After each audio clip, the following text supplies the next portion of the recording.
I want to give everybody a brief recreation of what I walked in on this morning as everyone was gathered around a sad bucket of bagels that you'd find at the average PTA meeting that was filled with underperforming students and parents who didn't care. Jeremy is muttering under his breath, I'm not kidding. It's only one game. It's only one game. Zaz is saying, I knew that was going to happen. Yeah, I heard that. And Rose is singing in both a bad accent and bad singing voice. Chestnuts roasting on an open fire. She does this thing where she's so loud because she has her headphones on and she doesn't realize people can hear. Zazzle can't do the thing of, I knew that was going to happen when you have 3 hours the day before on the air and you never said that was going to happen. Oh, well, right? we're gonna break down Heat at Mavericks on a Wednesday night. In his defense, we didn't do predictions. I know, but I'm saying if you knew that was going to happen, and Tony, you seem to be someone who would call bullshit on this. Like, if you knew it was going to happen, you got to tell somebody. And then what would you happen? You got to put it on wax, Zaz. Would you prepare if I told you yesterday, hey, the Heat are going to lose to the Mavericks tonight? Then what? I've been like, okay, I'm going to watch a little bit more intently now. Zaz has got a little bit something on line. He said something, right? You say nothing, I don't care. You say something, I care. All right, good. So you know what? Are we going to make it a thing now where every day we ask something. Zaslow, are the Heat going to win or lose You tonight? want to make it Let's thing? do it. You want to Let's make do it a thing that every day Yeah. you announce your MVP candidate for the league and the MVP conversation. I'll make similar imaging for his pick. Glad you're on board. Day. Will the Heat win tonight? Tyler Hero, make a layup. Mike Ryan, watch the game. Andrew Wiggins, my God, can you make a Ryan shot? Nembhard, wow. I do, tangentially.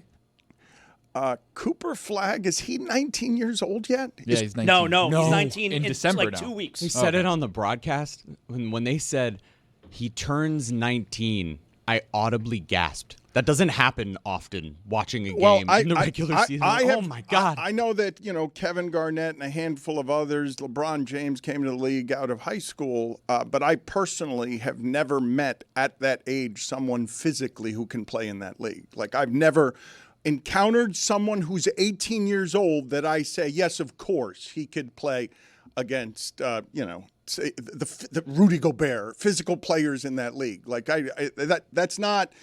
I have not encountered a human being who is 18 years old that I would say that person can play starting minutes, handle the ball in the NBA. Not only that, once they switched him from actually playing a good point guard with Ryan Nembhard, his game is like almost taking another step. Like they started the season with like him as the point guard. Right? Yeah, it's tough. It was too much, and he was turning the ball over at a crazy rate. He had one of those types of turnovers last night too, but it's not just the physicality, it's the IQ.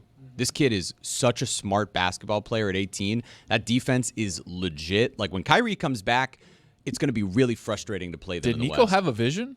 The Heat got unlucky last night, though. Anthony Davis played. That never happened. 17 and 17, too, by the way. AD, big dog. That defense is good, but so is the Heat's. Like the thing that there are two things above all others that I am surprised by. That they're playing at that pace and can be that good defensively at that pace, which is a ridiculous pace. And you said, speaking of public comments that you have made, that Davion Mitchell was going to get benched when Tyler Hero came Well, you back. say bench, that means like that he did something wrong. That's not how I meant it. No, but that he was going to have to go to the bench, and I was saying to you, can't bench that assist to turnover ratio. Like it's the it's the best in the league. If you're going to play at that pace, that efficiently, and never turn the ball over, that's not someone you can bench. Like that's legitimately one of the biggest surprises in Heat history. That point guard, even at a place that recreates and fixes all manner of players. Basketball is back, Jack. Time for our favorite winter sport. The summertime is over, so let's head down to the court. Time for the tip-off. Give me fast breaks on the attack. Will you shoot a three or take it to the rack? Basketball is back, Jack. It's a dream shake down in the post, or a killer cross you love the most. When the offense tries to run and gun, is it man to man or box and one? It's big plays and talking smack. That's how you know that basketball is back, Jack. Let me hear you say basketball, basketball, basketball. Basketball is back, Jack. 360 dunks and pick and rolls. And we're gonna watch it every day till they raise the Larry O. Hard fouls and hook shots. A dagger three and hack a shack. If you say this game's the best, I'll say Zagak. Basketball is back, Jack. Basketball is back, Jack. Basketball is back.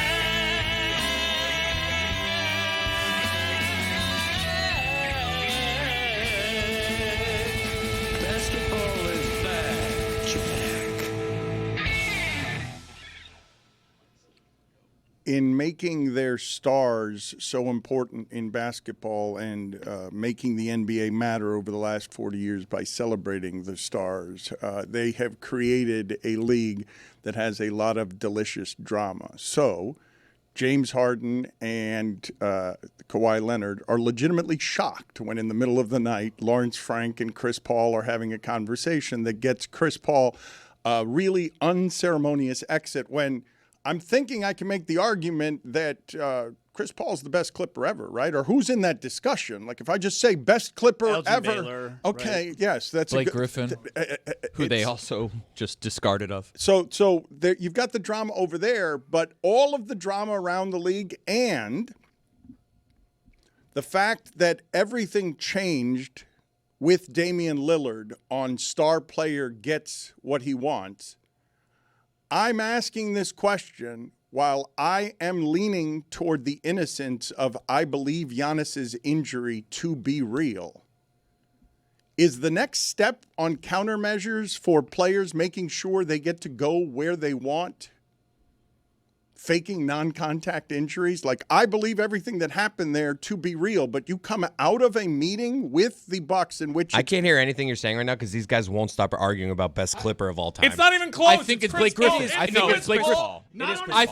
I think of Chris Paul I get what you as a think, but it's Hornet. Chris Paul. I think of him as a This is Rocket. not a It doesn't debate. matter I where think else of he him played. as He's he's from from 19 different Kowski. teams. His Blake strength Griffin is changing. You're He jumped still over gonna a think Kia. about Chris He Paul jumped as a over Clipper. a And he corporate led them to partner. those moments. Think of the Blake synergy. Griffin. Carpet. I would nominate the Yankee Clipper.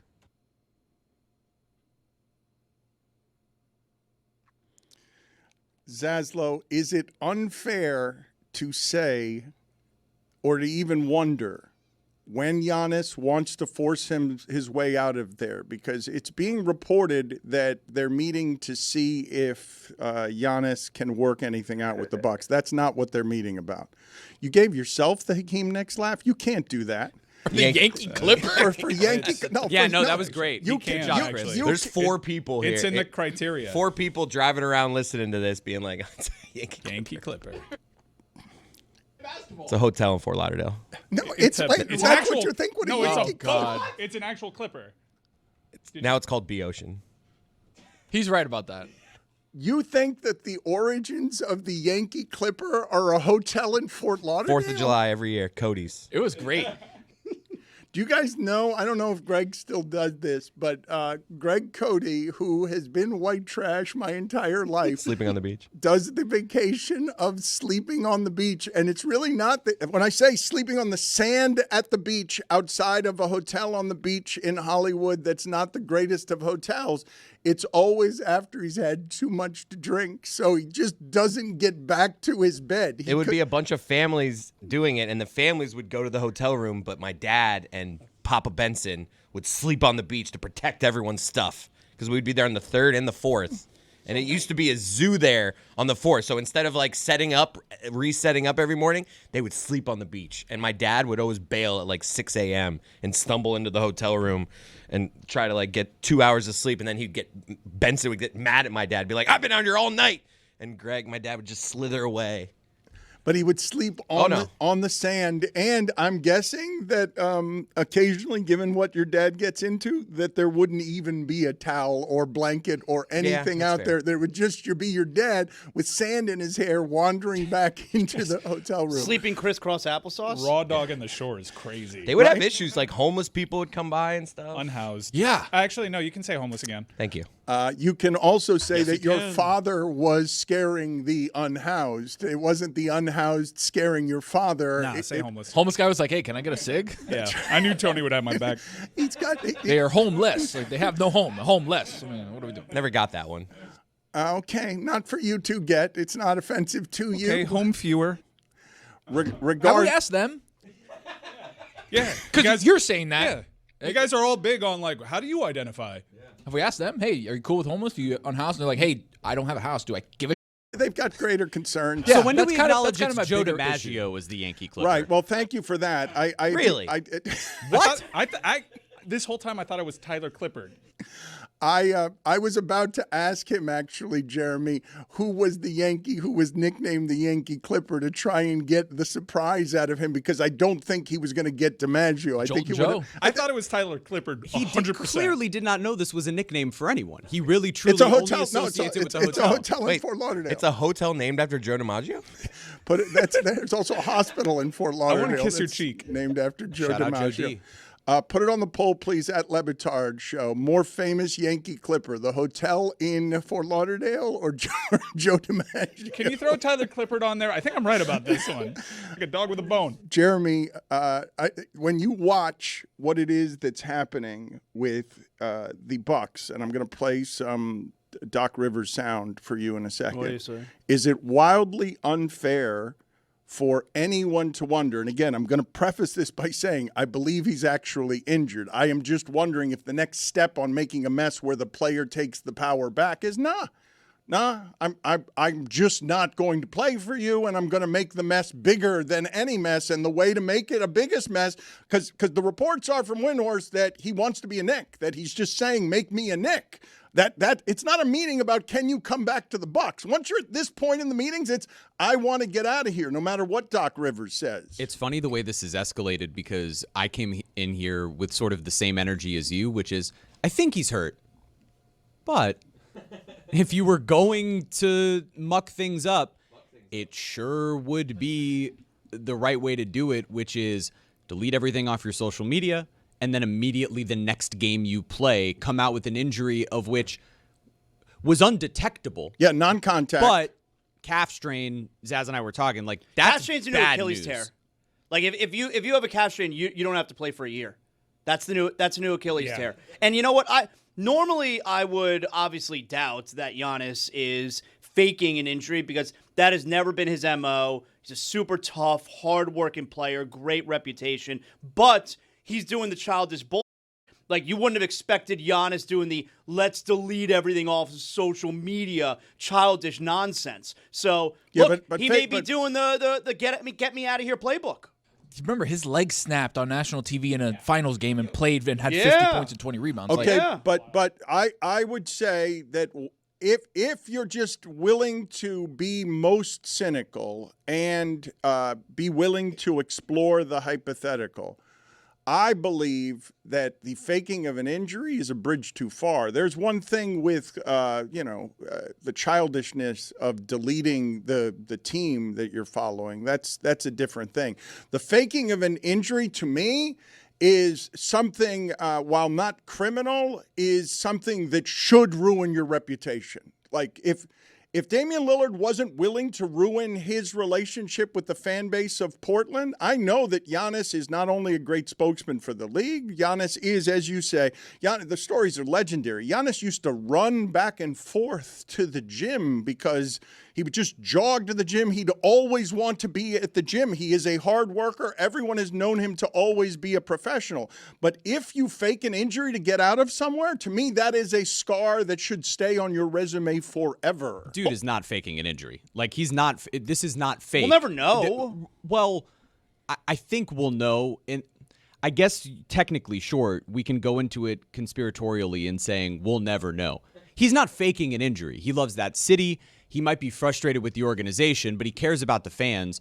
He cares about his own career. He's not a guy who is one to fake anything. But the fact that we are where we are in how to escalate the drama to get what you want when you're a piece like Giannis, that we can sit around here and even question it, just shows kind of how nuts things have gotten in terms of those contracts and being moved. If you look at an injury that he had previously a couple years ago, it's kind of the exact same thing. There was a side-by-side of the videos of him pulling a calf the same exact way. A couple of steps after something happens, he goes down to the floor. Like, I don't think this is something that's fake. It's something that we've already seen before. May I just say, I am so proud of us. We've done this for about 8 minutes, and we have not put him on the heat yet. We've learned. I would say that it is less likely that Giannis is faking an injury than the grand majority of players in the league, just based on what you think of their reputations, how much they want to be out there, how much they love basketball. He would be one of my last choices on this, but let's hear what it is that Doc Rivers had to say about this, because he says this is not Blake's fault. So here we go again. There's been no conversations. I want to make it clear just for I would say one more time, but for the 50th time, it clearly is not getting the one network for sure. Giannis has never asked to be traded, ever. I can't make that more clear. He's only implied it. So here we go again. He's not asking to be traded. Beaten down. He's telling them to trade him. So here we go again. It's not a request. It's a demand. It's not. It's not. He's not. He's not politely. He's not politely asking. He's politely telling, "I don't want to be here anymore." What if a reporter then followed up with, "But has he told you he wants to be traded?" Yes, he has that. I can't make that more clear. You could. Windhorse is saying that Giannis told the Bucks, "I want to be a Knick. Make me a Knick." End quote. So does everyone think Doc Rivers is just lying there? Okay. Well, that was over the summer. His initial report on that and everything that was going on, that the whole long ESPN article that detailed everything, was all about Giannis wanting out, asking for enhancements to the roster. They came back with Miles Turner. They told him, "We're not moving you." The conversations between the Knicks and the Bucks were not the Bucks calling the Knicks, but the Knicks checking in. And it all just stalled out there. But So now, here we go again. all these months later, So here we go again. Okay, so this is what's happened to Giannis with Milwaukee, because I don't believe that yesterday is a conversation about let's see if I can be here, let's see what we can do, let's see how we can fix this. I don't believe that that's the case. I believe that Giannis has been stewing in some form since they lost Chris Middleton and Drew Holiday. They're not the same team. He's out there with Bobby Portis now, and yes, Miles Turner, who every team in the league could have had the last 3 years. Did you see last night, by the way, we almost had a big time That was a scrap in that game. serious scrap. I mean, Two guys really scrapping. Bobby Portis, Isaiah Stewart. If I was at that game and those guys started fighting, I would get out my seat. I would leave. I'd be very scared. Put it on the poll at LeBatard Show. If Bobby Portis and Isaiah Stewart started to fight, would you get out of your seat and leave the arena? I got out of my seat and stand. I'm excited to watch it. I'm trying to stay safe, Tony. Please. You guys understand what I am saying, though, right? That if you're 20 games into a season and you're under 500 and he's playing the way that he is, which is very well, and you look around and you're like, I can't win this way. This isn't a conversation about how do we fix this here. This is a conversation about how do you fix this for me so I'm no longer Oh, here. you don't think he's going in there to game plan with the front office? Well, but that's the way they're presenting it. Of course. Okay, you say it. You say, of course, but that's not accurate. It's not an accurate representation of what's happening. But even with that, what assets do you have to trade? What assets do you have to make this team better? You don't. And then on top of that, when they've been with him, they've been a 500 ball club. Without him, they've been dreadful. Offensive rating drops like 15 points when Giannis is on the floor to when he's not on the floor. Like, this is a completely flawed roster from top to bottom. We knew that going into the season. And then it's like, oh, Giannis is just going to score 30 and have 15 boards a game. Like, I guess it'll be fine. Here's the reality. They should trade him, and they are going to trade him. And not just because Giannis wants to be traded, because it's literally the best thing for the franchise. They've already won a championship with him. Like, they've maxed it out. Dude. They've maxed it out. They have no assets, like Tony said. They have no way to build around Giannis for the foreseeable future. They took big swings. They missed. And now the way to replenish is actually to cash in on Giannis. I'm sick. It's like winning the in-season tournament buys you nothing. So Zaslow claims the Bucks have maxed it out, and I would argue that with that kind of player, they've underachieved, that one championship is not enough to win when you have that player. I don't even mean it very much as an indictment because he's playing during an era when there are a lot of great players. 2 championships. There's 2 banners. Emirates IST. Do they have a banner up for that? I know the Lakers do. Boy, I'll tell you what. You know, the Heat are in the NBA Cup semifinals. I really hope the Heat win. I'm into it. They better not put up a banner. They've got Dan Marino's jersey retired up there. It's like in the it's corner and it's honored. dark. Yeah, it's How are not you- even a it is spotlight dark. on it Yeah, anymore. yeah. How are you into it but don't want a banner? Because I would like to say that the Heat won the NBA Cup, but you better not put up a banner. Does Mark Anthony still have a banner? I haven't been to the arena in almost 2 years, so I don't know. Wait a minute. You haven't Terry been. Rozier You haven't boycott. been to the arena since they let you go since you worked there professionally in a suit. Yeah. You haven't- Since you got paid to be No, there? I was at a Travis Scott concert there. I went to that. Nice. Yeah. Did you see the Mark Anthony banner? So Michael Jordan's banner is up there. Michael Jordan's jersey's been retired up there. Dan Marino's jersey is retired up there. But this is where Zaz next? draws the line. Not the Markov. Oh, that's a good one. Haslam. They're going to put Haslam up there, aren't they? I think Haslam's already. Haslam's They'll probably already just up keep there. it there. Haslam's already like, yeah. Haslam's got the one without like Hall of Fame below it.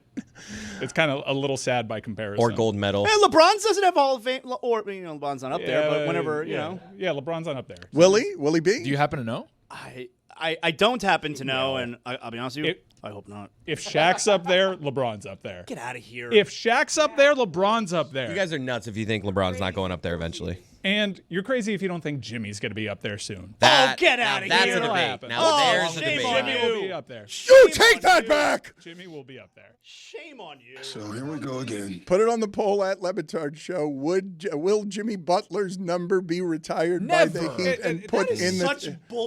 Yeah, it would be. It would be. This isn't about Mickey. This isn't about Pat. It's about the fans. And I know it was ugly at the end, but Jimmy brought a lot of great memories here. You think the fans want that? I mean, Yeah, Tim yes. Hardaway's up there. He did, I guess, more than Tim Hardaway. I think right now it's split. I think in 10 years' time we'll be like, COVID. The right? photo We were of all a him, little the tired crazy. photo. Yeah, like, you know what? Like an We're good. asterisk for COVID. Just gonna say COVID It on the made us bottom. all crazy. I think in 10 years' time, fans would be like, wow, we didn't win when Jimmy was here. What did we win with Tim Hardaway? I understand, but You know that's what? not the same. I don't think this is fair, okay? Like, I understand that the standard in sports is that there's one winner and everyone else gets to be a loser, but you don't get to disgrace everything that was 5 years of an era of basketball that was really good in Miami and really successful because they got close a few times but didn't end up winning the trophy. I'm not going to dismiss that entire era as loser, but I also think the hostility and the mess at the end will make it so that I doubt very much that while Pat Riley's alive, that jersey's That's what going I'm up saying. there. I'd love to see how that process goes. Is this something that they visit with annually? Is there a committee? Is there like a board meeting where someone's like, all right, Goran Dragic, and he puts out feelers? Okay, quick meeting. We'll have this conversation next year. For 22, they immediately gave it to Andrew Wiggins. Like Jimmy left, they give 22 a big immediately to sign. Andrew That's a Wiggins. sign. Like, come on. Yeah, but when LeBron came here, Mario was like, all right, I guess I'll give you 6. Yeah, okay, that's different. Do you guys disagree with me saying that Giannis winning one championship in Milwaukee is not a max out? It's an underachievement. I do disagree. Two titles. I do disagree. What if it's 2 titles? I do disagree. I think winning is really hard in that sport. I mean, was Luka Doncic's time in Dallas a major disappointment? He didn't win anything.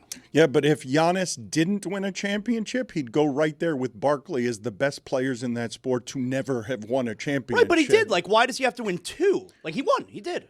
Oh, because I thought he was going to be dominating the sport over an Next era. 10 years. It's like if Wemby only wins 1. To me, the kind of player that Giannis was, when I'm looking at what that was physically, and we're really splitting hairs because I don't mean this as an indictment of Giannis. I've said of Aaron Rodgers, that's underachievement. I've said of Shaq, that's underachievement. And I don't mean it as indictment. I just mean those are physically such gifted players that they should win more than they've won because they were the best among the best of what it is I've ever seen. And I would think in this conversation, you're using that more as an indictment of the front office than of Well, Giannis. but I'm saying they won with Drew Holiday and Chris Middleton. Like, it's not, that's fine, but it's Drew Holiday. Like that's fine, but it's his two best teammates winning a championship. It's exactly what I'm saying, Jerry. It's why he's leaving. Like, it's because since they won the championship, you're supposed to build off that, and they've gone on nothing but down because he's like, you're not even going to get me Drew Holiday and Chris Middleton? You're going to get me Miles Turner? But they were old at that point, right? Like, they were already kind of on the cusp of, all right, these guys are older guys that are champion veteran players. Now, all of a sudden, you get rid of those guys. You don't tool up on young guys. You get A.J. Green, who's running out there shooting threes. You're like, what am I going to do with this? They did get him Damian Lillard, though, and they won that bidding war. Everyone was in on that trade. And everyone. And it resulted in, again, an Emirates Cup title. You guys keep glossing over this thing, and I don't get it. Can we just say the very obvious, and that is that in the year 2023, Jimmy Butler and the Heat took the Bucks' soul. Right? They did? took what? They took the Bucks' soul. Okay. The soul. I heard Bucks Hole. I heard Bucks Hole the same way I heard Hypocrisy yesterday. I heard Bucks Hole. You think and I said they took the Bucks' whole? Look, Yes. you said they take that Frank ass. Reynolds over here. Yeah, you're the You said they inventor took the around Bucks' here hole. of taking that ass. And Why that- would anyone say I Bucks thought that's The what you guy said that says too. take that ass would say I saw that. Bucks hole. I heard that. Tony, how did you hear that? I heard soul. I know what he was going. I heard Jeremy, soul. what did you hear? Soul or hole? Hole for sure. Get the hell out Chris of here. You Cody, said Bucks hole. It did sound like you said Bucks hole. When you take a they Bucks took that hole- Bucks hole is what you said. What happens when you take their hole? You What said happens they, when you take that ass? Oh, you gotta know ask. what happens. You said they took that Bucks hole. That's what I heard, anyways. That is what I heard. I want to go back on two different things here. First, the Chris Paul thing, because I don't think we talked about this enough yesterday. I almost don't care what happened. Outside of an illegality, you cannot have your franchise's all-time great sent packing in the middle of the night. Like, you're sitting here telling me that the Bucks are constructing an assortment of lies to protect their franchise, their optics, and everything. An assortment of lies as it relates to Giannis. But the Clippers in this case, who, by the way, put this on the poll at Le Batard Show, did Pablo Torre ruin the Clippers? Did he take their hole? Did Pablo Torre take the Clippers whole? Maybe we shouldn't phrase it that way. Because this has been a Clipper disaster. They won last night in Atlanta. I defy you to look at that Atlanta roster last night and figure out how it is that team was 13-9 headed into that game. But you can't let the best player in franchise history, I'm saying, outside of an illegality, outside of him committing a crime, that's not the way you can have that career end publicly, almost no matter what he's done. If he's arguing with Lawrence Frank in the middle of the night in a hotel room for 3 hours, whatever it is. What if he spit in Lawrence Frank's face?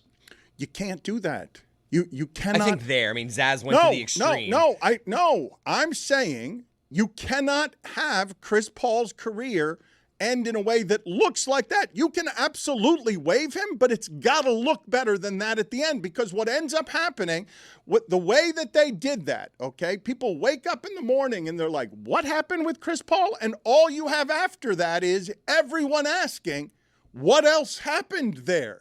You have to be able, in protection of your franchise, in protection of who it is that Chris Paul is, in protection of what it is that he's done for your franchise, you have to protect the optics better than that. If you're willing to tell me that the Bucks are just out here lying about what's happening with Giannis, why wouldn't they lie in this situation to simply wait until the next day? It's the sending him home in the middle of the night, shocking his teammates, where you're now got a locker room the next day where Harden and Kawhi Leonard are giving the quotes of like, this totally surprised me. So you're telling me Lawrence Frank can be sitting there with a loogie hanging from his face, like, all right, I'll see you at practice tomorrow. I'm saying they can waive him and make it look better than that. He doesn't have to come to practice. You can actually say conduct detrimental, whatever it is that you want to say. You can't just send him away in the middle of the night and leave all of the questions there when it's an all-time great. Like when I'm sitting here looking at this, when people are saying I'm listening to the coverage yesterday, I'm like, Chris Paul, I think, is the best player they've ever had. Like the clip. We're still debating it back here. This is a franchise. This is a franchise that before Chris Paul got there was a laughingstock for 30 years. Like before Chris Paul is the beginning of them getting to be more credible. Chris Paul's the beginning of Ballmer being able to make one of the dumbest trades in history that we all thought was a good trade at the time. Yeah, and I guess because everything you said is true, I guess the place that I go is he must have been impossible to deal with this season for them to do all of those things you just did. Yeah, but you can have all of that be so and still protect your organization and optics better than that. The way that you're doing it, the way that the Clippers did it, as far as I can tell, show me all the hypothetical worst ways they could have done it. Give me all the things that you imagine that a PR team, a crisis team, a marketing team on optics, tell me how they could have done it worse than the way that they did it, where they're just leaving a bunch of questions for people in the morning on like, what the hell happened there? Briefly revisiting the worst basketball trade of all time, everyone was grateful that the Clippers got into that thing because if Kawhi went to the Lakers, they would have ruined the sport. Why even have the games? The Lakers are going to win everything. And then, cut to now, that trade did end up ruining the sport because OKC is unbeatable. Just thought of something. Do we think that the Clippers did this to distract from Pablo's aspiration story?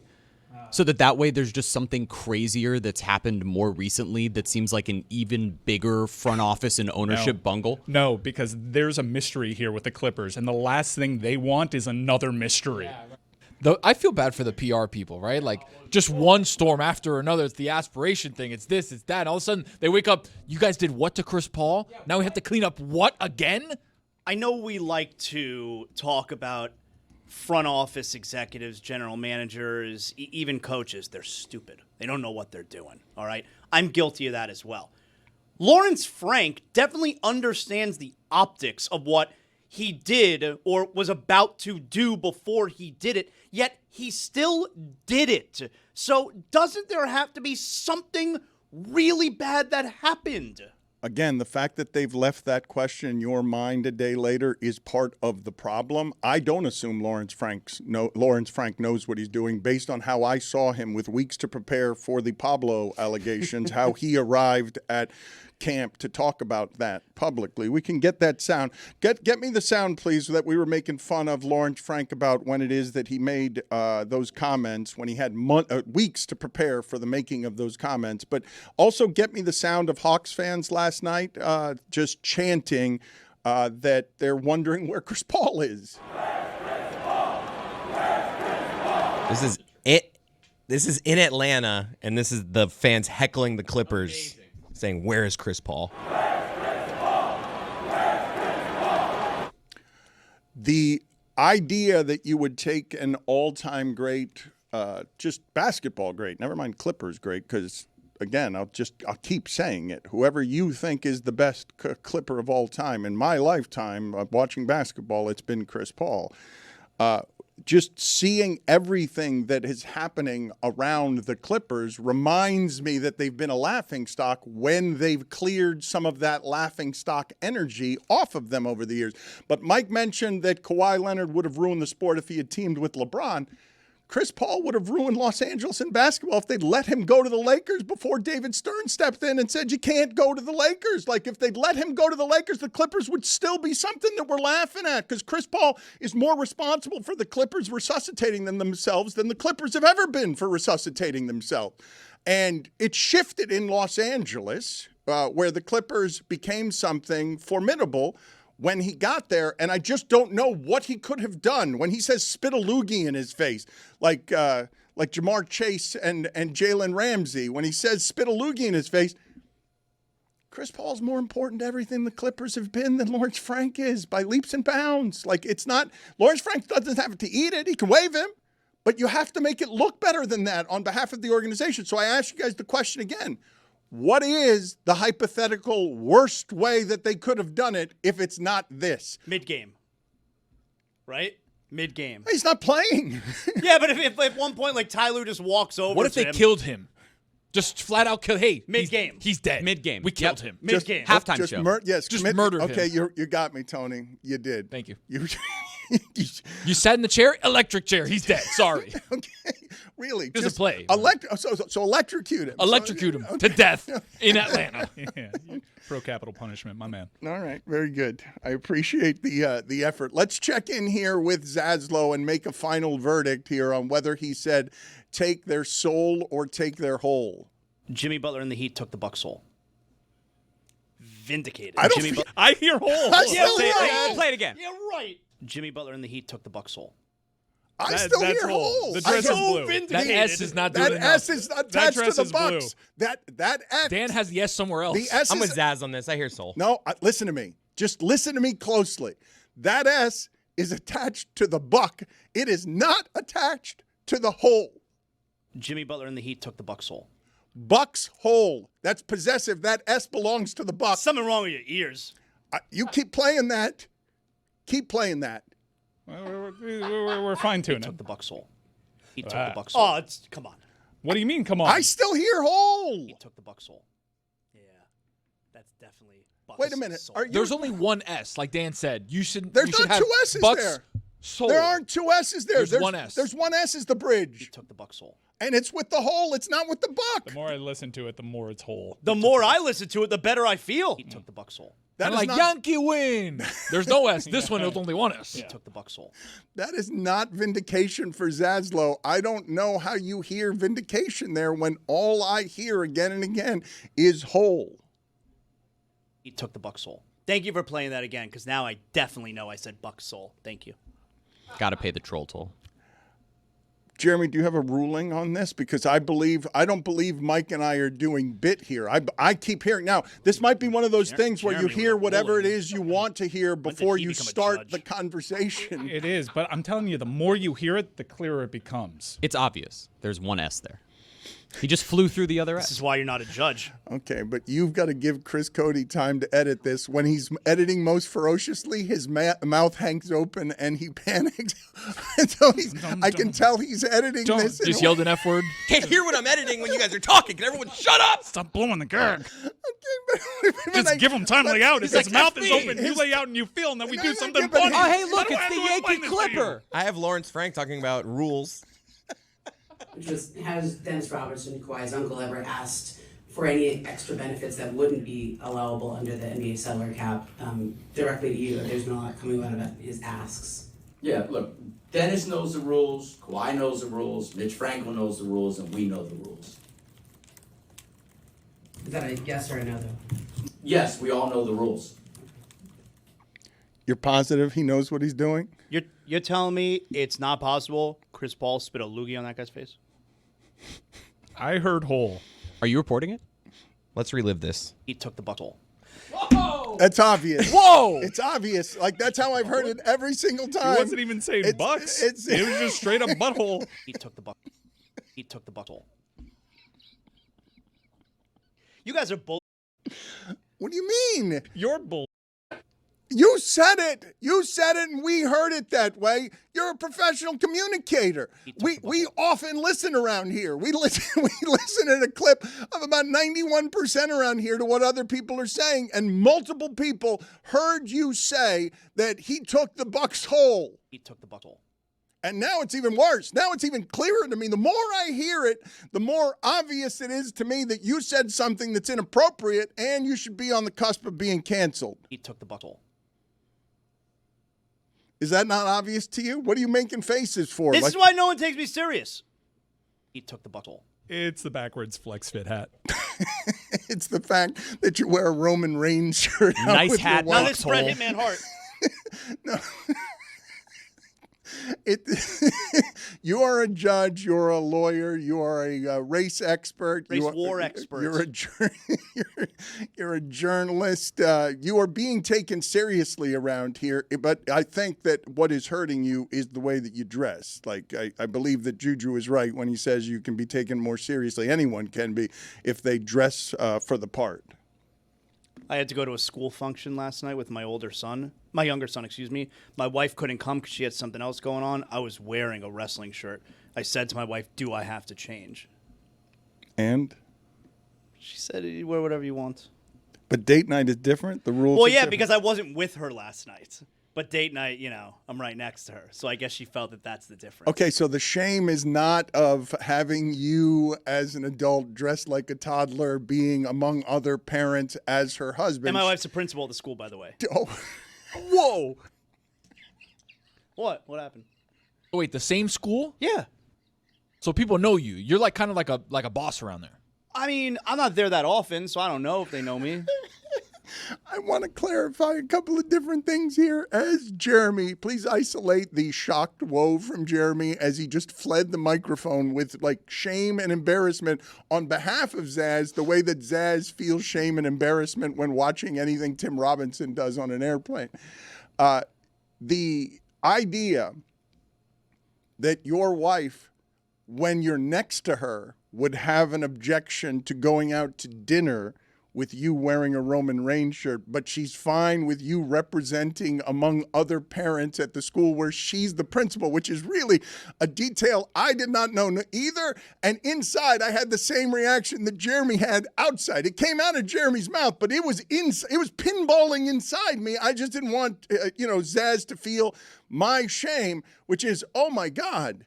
The principal must be so embarrassed that her husband is going out in public among other parents wearing a Roman Reigns shirt that none of those kids would wear. I'm just glad she's finally allowing me to express myself. What did your kid wear? Is he also wearing a wrestling shirt? He's like, Dad's wearing the wrestling shirt. I'll go like. Nah, school uniform. So everyone there is dressed professionally. You're the worst one. You're dressed. Worst? I think you're mispronouncing He best. looks more like the middle schoolers than the middle schoolers. I look great. I was very pleased with my look last night. But when you look at the other parents, is there anyone else? See a bunch of 9-to-5 losers is what I'm looking at. Got a point there. You don't think they'd trade places with me? Of course. Did you wear jeans? No, I don't wear jeans. I wore shorts. You wore shorts at night. Yeah, whatever, man. Okay. You never wear jeans? I don't. He took the buckle.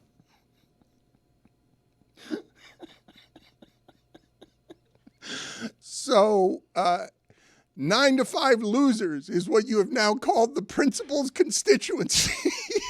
You were just dressed like you are now. He took the buckle. This episode of the Dan Le Batard Show is presented by DraftKings. DraftKings, the crown is yours. What is the latest on Jordan Hudson? And if you don't know that name, she is the young girlfriend of Bill Belichick. There is a sports book that is taking bets on whether or not one of two things happens first. She sues Pablo Torre, who they are calling Pablo Torres. She wins the lawsuit against Pablo Torres. Ruben Baines. Or she gets pregnant. Right now, the odds are minus 300 for that, plus 200 to be Pablo Torres. Okay, so that is the predictions market that Trump kids are dominating. We will get to that and other things with David Samson. We miss David Samson around here. Nothing Personal is the name of the podcast. If you want to see him covering terrain, as I've told you before, that not a lot of people in sports are able to cover. But to answer your initial question about Jordan, she submitted a Freedom of Information Act request against her school's top comms officer. I guess alluding to the fact that she may suspect he's behind the 60 Minutes leak.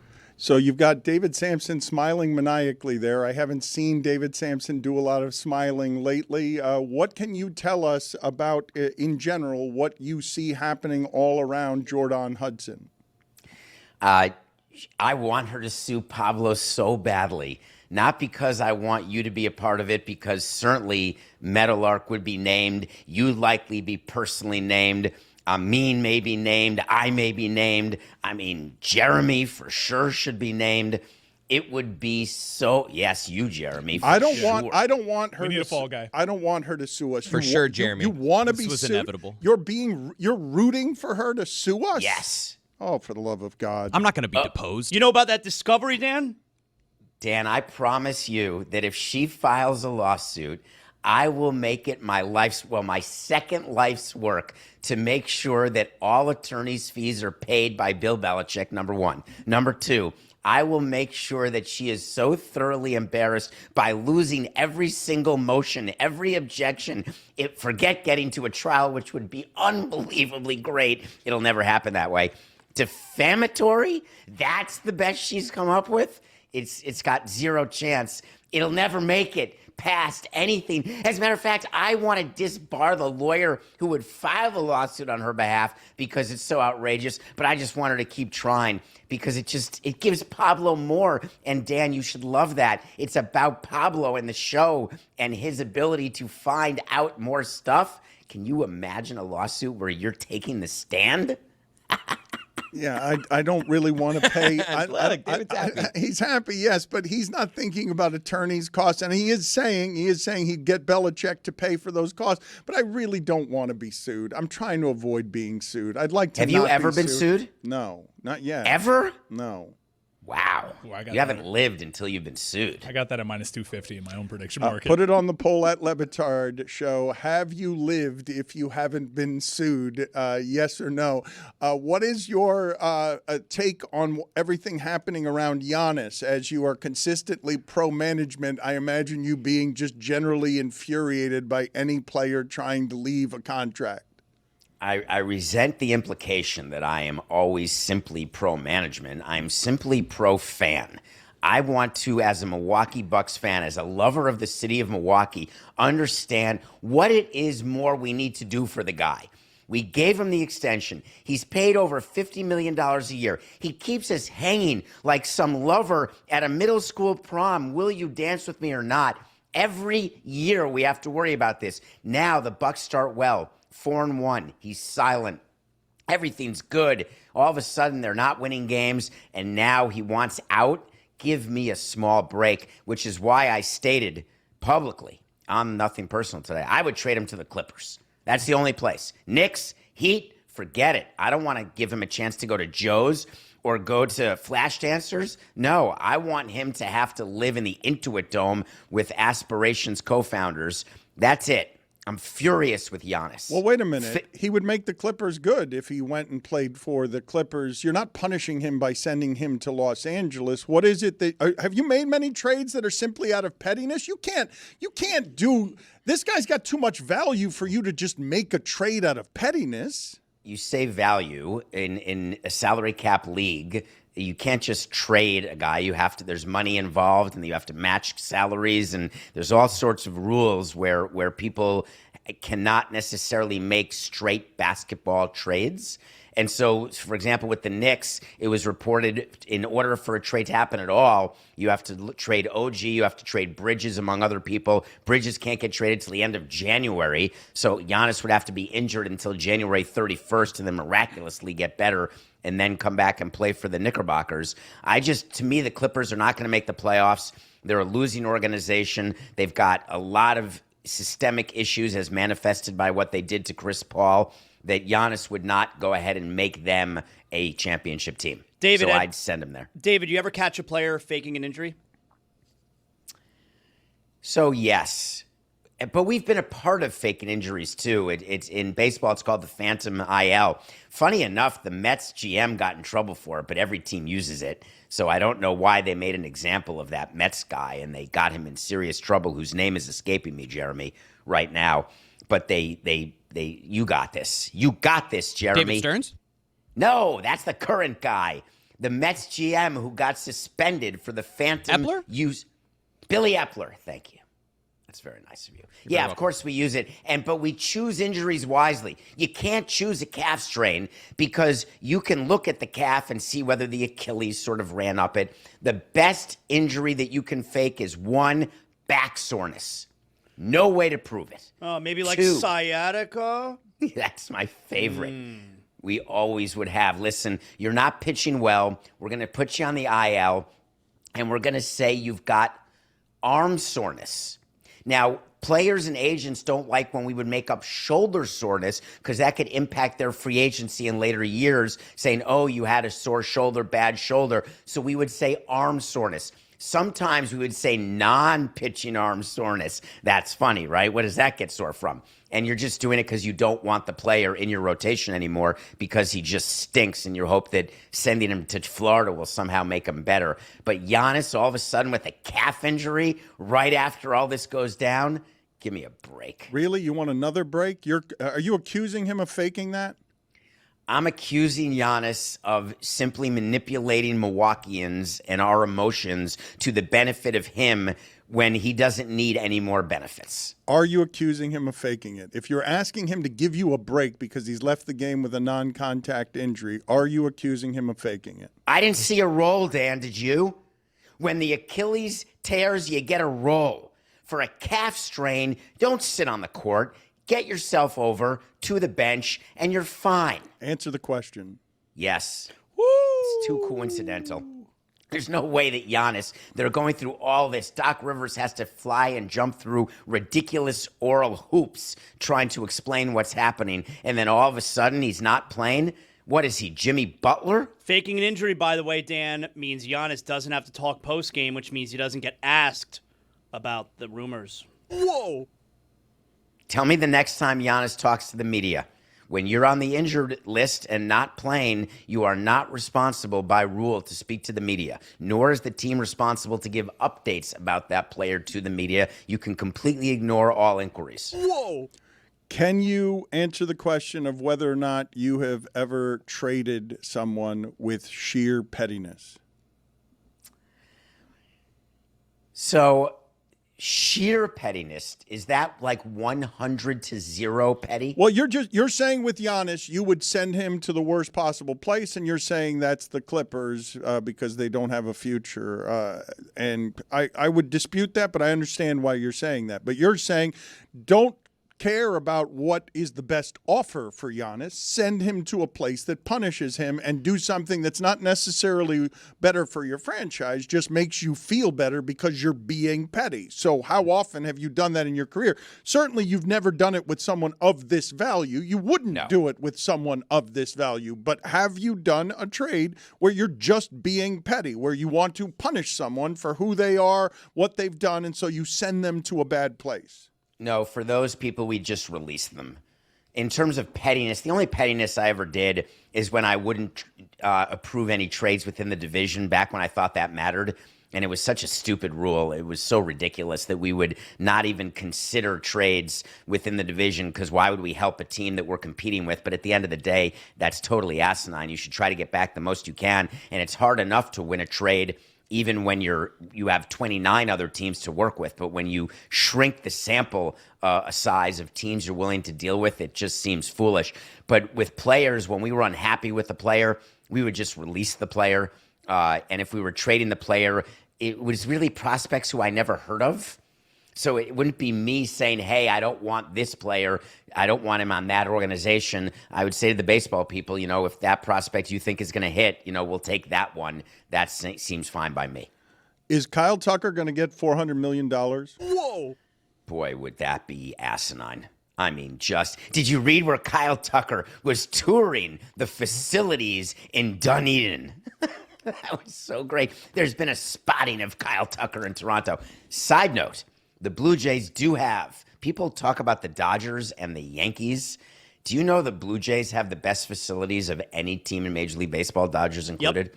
From spring training to the home clubhouse to all of the extras that their players get. It makes like Mark Cuban's Mavericks clubhouse look like a dump at Pro Player. This is the Blue Jays have great facilities, but Kyle Tucker will not sign with the Blue Jays, nor will anyone, because of Dunedin and how great it is to be at spring training for 2 months a year. That's just funny. But you don't think he's going to get $400 million? So he is someone who helps your team but doesn't define your team. And I would like to reserve, although baseball's gotten away from all of us, but $400 million better be someone who defines your team. And Kyle Tucker is a championship piece. He is not a championship maker. The irony is that the Blue Jays are looking for championship pieces because of the team they've put together, but putting $400 million to that, to me, would be excessive. I mean, again, if it's $400 million over 20 years with no deferrals, I'm good. Jeremy, he's about a $25 million player for me. That's Jeremy, it. can you look up for me how much money Tom Brady made in his career and if Kyle Tucker is going to make more money than Tom Brady made in the entirety of his exceptionally long career? It's a terrible thing that you're doing because you could do that in any sport and you could take a current player who's mediocre making a ton of money and they will have made more money than, Don Mattingly or Andre Dawson. Yeah, but Tom Brady played recently and played for a long time and played at a time where salaries were plenty good. Not anywhere near the way they are now. Well, no, There but are not anywhere near where they are now. But the point I'm making isn't about salaries or inflation. The point I'm making is how baseball doesn't have a salary cap, and therefore the owners can't control themselves. And this is what ends up happening, where you get the absurdity of, I'm guessing Kyle Tucker has made more in his career than Tom Brady made. Tom Brady made $332 million, but to David's defense here, to his point, in the 20 years with the Patriots, it was 235. In 3 years with the Bucks, it was 97 million. So that shows the way that salary escalated over the course of his career. He's making more money broadcasting than he did in his career. But Kyle Tucker's about to make more than he makes More than all that, broadcasting. yeah. That's correct as well. And it's asinine, but it's because baseball doesn't have a salary cap. That's the It's not. It's not. Football has a salary cap. Why don't we examine football players who are making more on an average basis than Tom Brady ever There's did? no one making $400 million contracts in football other than the Mahomes types. And even he doesn't have it. Does he have a $400 million contract? It's pretty close. Over a career. So remember, in football, it's very rare. Kyle Tucker, if he gets 400, he'll be looking at a 7 to 10 year deal, let's say. And those type of long-term deals in football are just harder to come by. Obviously, Mahomes did, but there's not a huge number of players. In baseball, the average contract length is greater, ironically, and it's all guaranteed. So it's totally ass backward. Football should have the longer deals because none of it is really guaranteed, although now they try to guarantee more at signing than they ever had. But I would be in favor of longer-term deals if none of it was guaranteed. But there are a bunch of football players who are mediocre, who are making plenty of money, more than they ever should have, but that's just a function of how high the cap is because of how high the revenue is. I have a couple of baseball questions. What was that? Are you okay, Tony? Bless you. Sorry. I have a couple of baseball questions that you might have some expertise for us on. I saw that Anthony Rendon, most recently when I checked, was in negotiations on a buyout with the Angels. He signed one of those absurd contracts, 7 years, $245 million. I was surprised that it was already over and at the end of that contract. Can you take me through what the last year of a negotiation on something like that would be? Like, how do you get to the buyout stage of a guaranteed contract where everyone's unhappy? Well, let me just rewind a little bit. Anthony Rendon won the World Series in 2019, and he was a sought-after free agent, the best position player free agent at the time. All 30 teams would have loved to have had Anthony Rendon, and he just ended up being a dog. He ended up not performing, being injured, and not liking baseball, not being a good teammate, basically helping bring a franchise down where already the slope for the Anaheim Angels of LA was headed down. Now that he's in the last year of his deal, they talk about buyouts, but they're really lying to you. The union will not allow Anthony Rendon to take $1 in diminished guarantee. He is owed, call it $39 million this year. Just make up a number, but I think I'm close. The union will not say, okay, negotiate a buyout where you get $20 million. No, that's not how it happens. The Angels could waive him and then still pay him the money every 2 weeks from April to September, but he wouldn't take up a roster spot, and he's still getting his money. Or they could buy him out, which is code word for what happened, the NBA player, Chris Paul. Lillard. Oh. Lillard, big thing where what they do is they spread it out, and so it's a smaller hit this particular year, but he ends up getting more money over more years. That's what you can do in a buyout, and that helps your tax payroll, is that if you renegotiate, and so Rendon would get $42 million, but paid out over 5 years, then the present value of that would be the effect would be a smaller tax hit for a team like the Angels. So that is a factor, and that's what you're negotiating, but you're not negotiating a smaller amount of money, ever. Can you give me any insight into what is happening with the Padres, and how often have you ever seen a manager of a team that is a playoff team just quit a couple of years in when he's saying he's got to take care of just himself and wants to move on? Didn't he take another job? Like almost immediately? Isn't he in player development now? I may be confused. He's a coordinator of instruction for the Baltimore Orioles, but obviously that's a different type of workload than an everyday major league manager.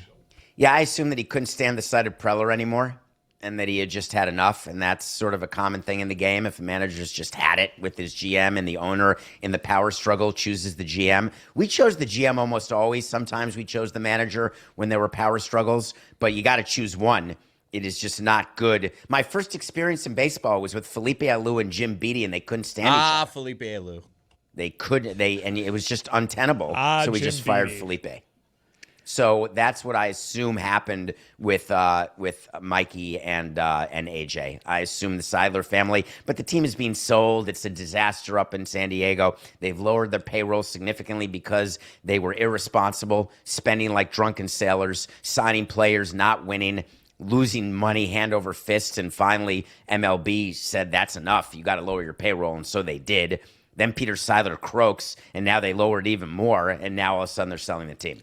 Put it on the poll, please, at Le Batard Show. Did you think that drunken sailors spent too much at Le Batard Show? David, what do you believe happened with Chris Paul the other night? Sorry, it's emotional. I know, I get choked up when I think about it. What do you believe happened with Chris Paul the other night, and what do you make of the way the Clippers handled it? So Dan and I don't know, Dan, if you listen to this morning, it's nothing personal, but you are 100% correct. And it ain't a loogie. Something must have happened, because to have this happen in the middle of the night is so irresponsible. And you said a crime. I thought about that. You know, if a player gets arrested, we're going to deal with that, and we probably wouldn't do the release until the next day. There's no reason to do the release in the middle of the night unless somebody's life is in danger. And even then, you'd call the police, you'd call your resident security agents. You wouldn't have to waive a player. And funny enough, the middle of the night, those hours, your roster, the way it works in sports is your roster's on a computer, on a league-wide computer, and you remove a player from your roster, which enables you to add a player to your roster. That's not happening at 3 a.m. So there's hours for roster movement. That ain't it. So I have no idea why the Clippers would have done it unless something were so acute, like he tried to grab the controls of the plane and bring it down. I can't even imagine what it could have been for them to have done it that way. You say he deserved better. I say it doesn't even matter what type of player it is. I wouldn't even do it to one of our scrubs who I hated out of spite, because it causes me to have to talk more to the media, which I don't want to do. So that is why what the Clippers did is inexplicable to me. Can we get a ruling here on what Jonathan Zaslow was saying here from an impartial source? Tell me what you hear here. Jimmy Butler and the Heat took the Bucks' soul. What is that? What is the whole of the Bucks? What does that mean? I don't get that. He took the butthole. Took the Bucks. Oh, you like their ass? That's funny. No, it's soul. Let's listen again. Let him listen again. Let's listen again. He took the butthole. He took the butt. Wait. Oh, sorry. You said butthole. I got it wrong. I'm not. No, you're hearing nailing great. this. No, you're getting everything right. But Jonathan Zaslow claims that he said very clearly, and claims that the sound here vindicates him, that he said Buck's soul. Jimmy Butler and the Heat took the Bucks' soul. Well, you skipped an S, Zaz. No. I think every time that it's played, I'm vindicated further. No. He took the Well, butthole. now you're just being bitty, but that's funny. That's good for what you're doing in the show. So proud of you each day showing up and saying that, but it just makes you sound stupid. He took the butthole. Yeah. But maybe that's good. Keep going. Little pregnant pause. He took the butthole. You need 2 S's, buddy. Buck's soul. He took the butthole. You love the movies, and we're going to review some movie with you here. But before we do that, I saw that November's box office at the movies was a complete disaster. All 14 of the movies were box office flops. Sydney Sweeney has now had 4 straight flops. Nicolas Cage is in a movie where he plays Jesus' dad. It cost $10 million to make. It brought in $143,000. Stop. I thought Jesus' dad was God. Do I have that wrong? It's Nicolas Cage. That was Joseph. It's Nicolas Sorry. Cage. Nicolas Cage. I know you're an Old Testament guy. that was. I'm with you, David. But he took a movie part. Nicolas Cage will do just about anything. He's kind of like Kevin Hart that way. And Nicolas Cage had a $10 million movie where he's playing Jesus' dad, and it made $143,000 at the box office. And you think what of what is happening with the movie theaters? Because November was an all-time bad month for the movie. Jesus, did he wear like long gray hair? Yeah, well, yes. Like, what does it mean? Yes. What's the plot of the movie? It was with a Jesus' teenage dad? Jesus. It was not Baby Billy. It was not Baby Billy from Righteous Gemstones, but he's the father of Jesus. We can leave it at that. It did not do well, but it was a historically bad month for movies. While you say that, though, I think Zootopia was like a top 4 opening weekend of all time. I dragged my daughter to see that. I was going to do the same this weekend. Is it worth seeing, Zootopia? Do you have to have seen the first one to see the second one? I love the first one. I would watch the first one. It's good. The first one's good. I'm going to see the second one. I'm feeling great. Dan, I went to a theater to see one battle after another. And I sat in a recliner for 2 hours and 40 minutes. And I wore sleeves in such a way where nothing ever touched anything. And so I didn't touch any part of the theater. I didn't leave my seat. I didn't eat any of the movie candy.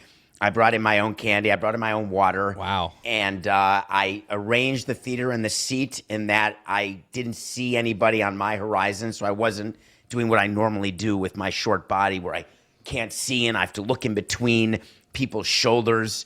And I didn't love the experience. And I know Tom Cruise is sad about that because he wants, and Martin Scorsese, et cetera. But no, theaters, I would go full GameStop, Mikey, on theater stock. I'm just not in. But that doesn't mean movies are failures anymore. I'm out on the reclining movie seat. Yeah. Like, just give me It's the the only old way I'll school go. seat. Give me the old school seat. Why would you be out on the reclining? Because I movies? fall asleep. But you have the option of either one. Yeah, but I don't want the option because I'm going to take it. I don't go full because I know I'm out. So what I try to do is like the halfway where the feet are up a little, but you're not really No, reclining you need to back. be a little bit uncomfortable so you don't fall It's asleep. just not for me. Give me the old school seat. I think it's totally fine if you fall asleep during a movie, and that's why it's better to watch them at home. Because if you fall asleep, I don't know if this is happening to me more than it ever has, where I find myself that I have to rewind and watch parts of a movie over again. And that is brand new to me, Dan. And so now I really can't go to a theater because I'd have to stand up. I had something happen to me this week where I made an issue in public that I probably shouldn't have done. I don't know if we have time to talk about it. I'm trying to change myself and become more tolerant, but I checked my daughter out of the emergency room without being discharged. I just walked out. I literally just walked out and I made a scene. And I'm thinking I shouldn't have done that. And that ties into what it is that we're talking about. How beyond your remorse? With a theater, that if I miss something in a theater, I want to stand up and tell a projector person, hey, play that again. Well, I missed that part. I was watching Wicked and I wanted captions. I was You were watching Wicked. They should have like the 2:30 showing will have captions. Well, let's examine this for a second because he just brought up something that I had not considered, which is as the movie theater dies and as many people are saying, no, I prefer the convenience of just being able to watch something at home whenever it is that I want. I hadn't considered the fact that you can just fall asleep in a way you can't at a movie theater because you could just rewind it and start over, and the convenience of that. I was just thinking it's people who don't want to go out. You don't want to drag yourself to the theater, but I wonder how high on the list I would put for people in terms of what their comfort is on changed viewing habits. The fact that if they fall asleep during a movie, they could just go back and watch more of it because they're in the comfort of their home. It's a top 5. the ability to fall asleep, the ability to take a call, the ability to stretch, the ability to eat your own food in whatever order and frequency you want. And then the fifth and most important is the ability to tell people to shut the hell up without worried about being shifted. That's the word. What's the word with the thing? Shivved. Shivved. The ability to tell someone to shut up without being shivved. That's the top 5 reasons why you avoid a movie theater. That's the number one for me. Zaz, why were you laughing at him seeing Wicked? What's that about? It's funny. Why? So wicked. How do you think shivved is spelled if you thought it was shifted? You would do very poorly in prison. Not because of that. It has nothing to do with not knowing the word shiv, I'm afraid. I would assume it's the Hebrew the S-H-I-V-E-D, apostrophe D, shiv. Yeah, that could be shived. Is it? I think it's 2 V's. Is it 2 Yeah. V's or 1 V? Is shivved 1 V? Or I take their word for it. Put it on the poll at Le Batard Show. Is shivved 1 V or It's not shived, right? It's 2 V's, just like Buck's soul is 2 S's. Might be our worst poll of all time. Thank you, How to Chris. spell I appreciate shiv? that. Go back to editing things with your mouth open. What is the movie you're reviewing? Put it on the poll at Le Batard Show. Do you respect someone less if when they think they have to have their mouth more open? Real supportive group we got here. We were all so psyched when Zaz choked on the air. He got emotional. Like, That was yes, great. that's embarrassing. Isn't it great? What is the movie you're reviewing for us this week, David? I feel badly because we're in a great space and we're having fun, but I watched the new documentary on Apple, and it's called Come See Me in the Good Light. And it's about 2 women who are married to each other, and they are poets, and they do the spoken word.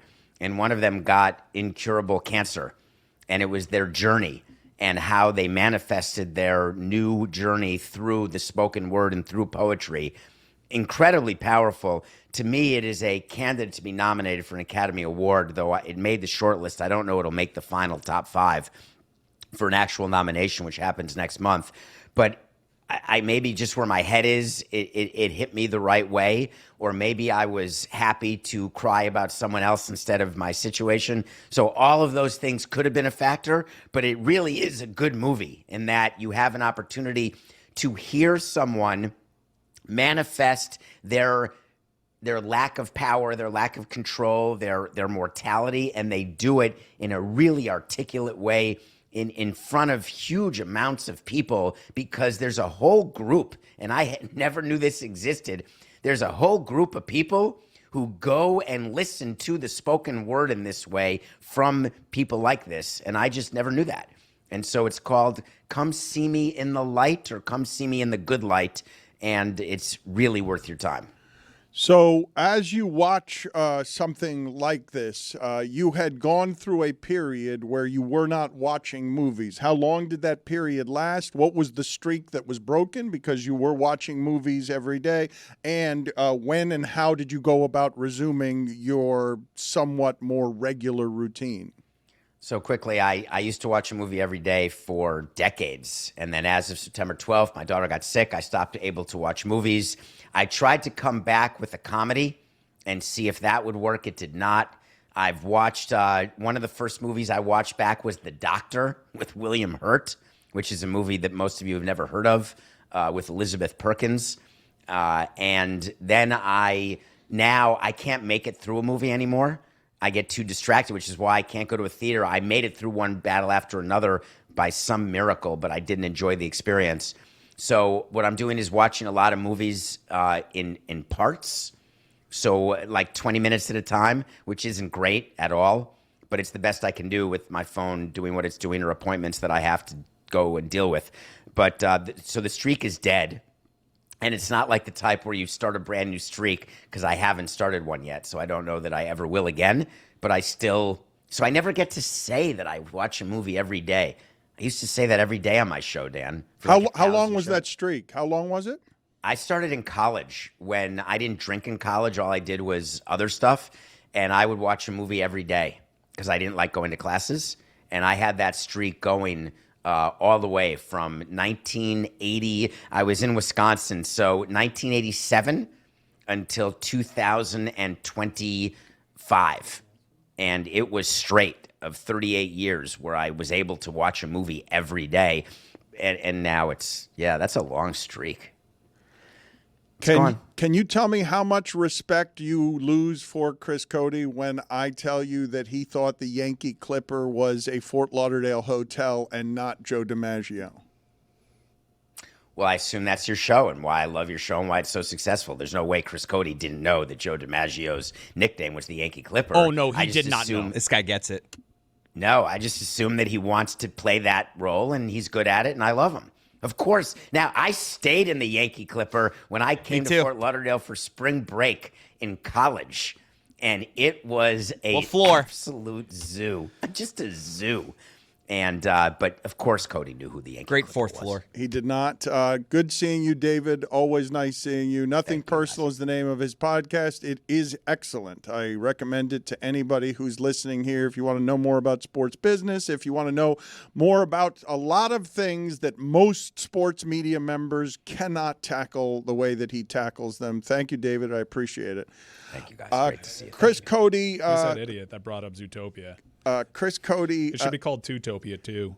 We'll get to that later. Thank you. I appreciate you letting me talk. So Chris Cody said hello earlier, and he brought it up, and I did think it was funny that he's wondering whether the college football committee does indeed get together and every week they just don't know what to do. Like they're really wrestling with how it is to make some of these decisions, because I believe all of these old white men get together, and I believe they're getting together and saying, what do we need to do to make this the best television for next week? I believe that's part of the conversation. I don't think it's the entirety of the conversation, but I think it's absolutely part of the conversation. How do we create arguments that will sustain us for the next 6 weeks? What says college football more than the faces on these people? Is that Ivan Meisel? It is Ivan Meisel. Isn't he a writer? Yeah, he just wrote a book on Notre Dame, too. We got to get Ivan Meisel on the show and grill him, because I want to find out what's actually going on in these meetings. Ivan Meisel has covered college football for a long time. What's going on over here? And I think he's disgusted by Mike Riley. I think he's disgusted by Jeff Long. I think he's tired of Chris Alt and Troy Dannon. I think that all Chris of these Alt's a good people man. are bothering him at this point because Chris Alt's good. He cares. You like Chris Alt? He cares about college football, and I think he finds what is happening offensive. But do you think they get together and they're just genuinely they're do you really think they have it all arguing planned about out? this? Like, do you think that they have the next week, if this happens, or do you think it is still a heated debate and they just can't decide? And that, because I feel like that they have it all planned out, and I'm annoyed at that. I don't like, because I feel like they are going to do the thing. I mean, Hunter Yurachek did come out and say, for several weeks, he always mentions a scenario that they didn't even bring up. They didn't even mention, they didn't even talk about that. Seems kind of wild. That was, we're not even going to touch that. He's lying. Right there. He's lying. That's all it is. But it can't be what Dan is saying, where how do we make this the best television I product? think it's part of that's it. what I'm saying, I is think that it's they part don't- of it. I don't think it's I don't irrelevant. think that's said out loud, though. You think that's said out Yes. loud? Yes, I do. Of Yes. like, how do we make people angry? How do we create the most conversation? Yes, I don't believe it's something that's ignored. I don't believe they're going there in the spirit of purity and saying, let's not make a made-for-television I have them product. as an actual jury that as soon as they agree, all right, that's it. Like, I don't know. Like, Mike thinks Notre Dame is proper bleeped already. Yes, they're screwed. They're absolutely screwed. BYU is not going to play a football game and not move in either direction. They could win, that screws Notre Dame. They could lose, then it puts Notre Dame and Miami right next to one another. And then we've gone from we don't know about tiers to the notion of pods to they're not in the same tier to they are in the same tier. No more buffer teams. You go toe-to-toe like they went on the field. I mean, forget Miami, yes, to make the playoffs. That's a different discussion. The bet to make here is Notre Dame to miss the playoffs. I don't know, man. You're way more confident than I am. You're counting on, if you're Notre Dame right now, you have a game between Texas Tech and BYU. It's going to affect the ranking. What about the Boise game? BYU is not going to stay still. Your one-team buffer is not going to be there. they lose. No, but that's why I asked, what about the Boise game? Boise is playing a Mountain West championship And what against if Boise UNLV. wins? We'll see. It doesn't matter. I don't think it matters. Why what do you're you say hoping it doesn't for. matter? The only reason that matters is if James Madison loses. Like, Boise is irrelevant unless James Madison loses and Why? maybe Duke wins. It could affect Why? their- It helps Notre Dame's strength of schedule. It could, but like these teams are so close in strength of schedule. Like to cite any metric, I can. Oh, of pull, course, they're so close in everything, yet Notre Dame is still 2 spots ahead of Miami. No, So that's they're what one, I'm saying. They're 1 spot ahead of Miami right now. If you're Notre Dame, here's what you're rooting for. You're rooting for BYU to stay idle somehow, so you can keep having that, which is not going to happen. It's never happened in the history of the CFP. Much like teams that have the same exact record. Two things have never happened: a team staying completely still after a conference championship game, win or loss, and 2 teams that have the same exact record and the team that lost a game being ahead of the team that won the game. That's never happened either. So you're hoping that Alabama gets its doors blown off by a head coach that's 1-8 all time against Alabama. I'm sorry, folks. Notre Dame is screwed. We needed to get an expert on to talk about the question that plagued us for 24 hours from yesterday, which is if a piece of pizza walked, would it walk? If it walked upright, not slithered across the floor on all fours, but if it walked on 2 legs, would the crust be at the bottom or the top? So we went to get Spice Adams, who is here on behalf of Red Baron Pizza, so that we can get some expertise on this subject. And we now welcome in the former NFL player. He's a comedian, he's a host, he's an entertainer. And we ask him the question, what is your vote here? Thank you for joining us, Spice. What is your vote on how a piece of pizza walks? Is the crust at the top or at the bottom? How it walks? If it had 2 legs, it's a good question. We're painting an odd picture. It is a good question for you to ask. I appreciate that you interrogate me that way. But yes, that is the question I am asking you. If it walked on ostensibly 2 legs like a human being. Has to be the weirdest question he's ever had to start an interview. Upright, you think? It's why we're having him on behalf of Red Baron Pizza. He is here as an expert. It's the reason we're having him. So answer the damn question, Spice. On the bottom. Everybody knows that. Duh. But what do you consider the bottom? The crust or the pointy end? The crust goes on the bottom, he's saying. The pointy end. Yeah, thank you. All right, so Right. it's settled. Cool. I'm sorry that we frustrated you. I mean, with this one. that's It how was a real that's how I brainbuster. would picture it walking. Yeah. Although humans, slender point is at the top. We didn't discuss that. You know what? Put it on the poll. Well, he don't really do leg day. Put it on the poll Pizza at Le really don't Batard do leg Show. day. Is the bottom of the pizza the pointy end or the crust? Because I thought the crust was the bottom end of the pizza. That's how I was thinking. Do you of eat it backwards? No, but Okay. I was just Pointy end's the thinking. bottom. I get what you're saying, but I never considered it before this moment. And Do you if even eat pizza, Dan? Y'all must argue all the time. It's an important conversation. It is. Got to. I'm glad we're having it. I also wanted to talk some football with him, but before I do that, I wanted to talk a little bit about your ascent into entertainment. How did you get involved with Shaquille O'Neal? Where and when did you know that you wanted to be something in entertainment beyond being a football player? Well, this entertainment has kind of been what I've been doing my whole life. You know, I don't have any brothers and sisters, so I always wanted to entertain people, so they always want to come back over to my house. And then by the time I turned 14, I've been this same size and height since I was 12. When I was 12, I was 290 pounds. And so I looked like a grown man. My mom took me to a Little League practice, and they thought I was one of the coaches. They said, you know, just for fun, have them get on the scale. And then I was 290 at 12. So I've been right. So when I turned 14, my mom made me play football, and I've been playing football ever since. But when I retired, I felt like, man, what am I going to do now? And I just kind of gravitated towards entertainment because that's all I've been doing my whole life. So everything all worked out. And it's been a great ride, man. I had a lot of fun, but I like to shout out all my teammates, man, who dared me into doing it, man. They was like, man, go out there, man. We see how funny you are in the locker room, but nobody else really get a chance to do it. So shout out to Earl Bennett, shout out to Chris Harris, because they were the main ones who were like, man, you need to get on this social media stuff. You built for it. But all I wanted to do was play football and have my fingers look like this. Yeah, I was just noticing his fingers, Dan. How'd that happen? Yeah, they Well, all jacked up. no, wait a minute. I'm throwing up the west side, and I ain't even really doing this. Like, I'm not, like, this is just how my fingers are. I can't put my fingers on a flat surface. They all just pop right up from grabbing all these years. You say, how did that happen, Zaz? That is something that football players just laugh about, right? The dislocated finger, the idea that you would catch your finger between helmets. You guys are built differently than the rest of us, right? You can't pull change out of a place. What are some of the things you can't do because of what football has done to your hands? Like get out of bed, maybe.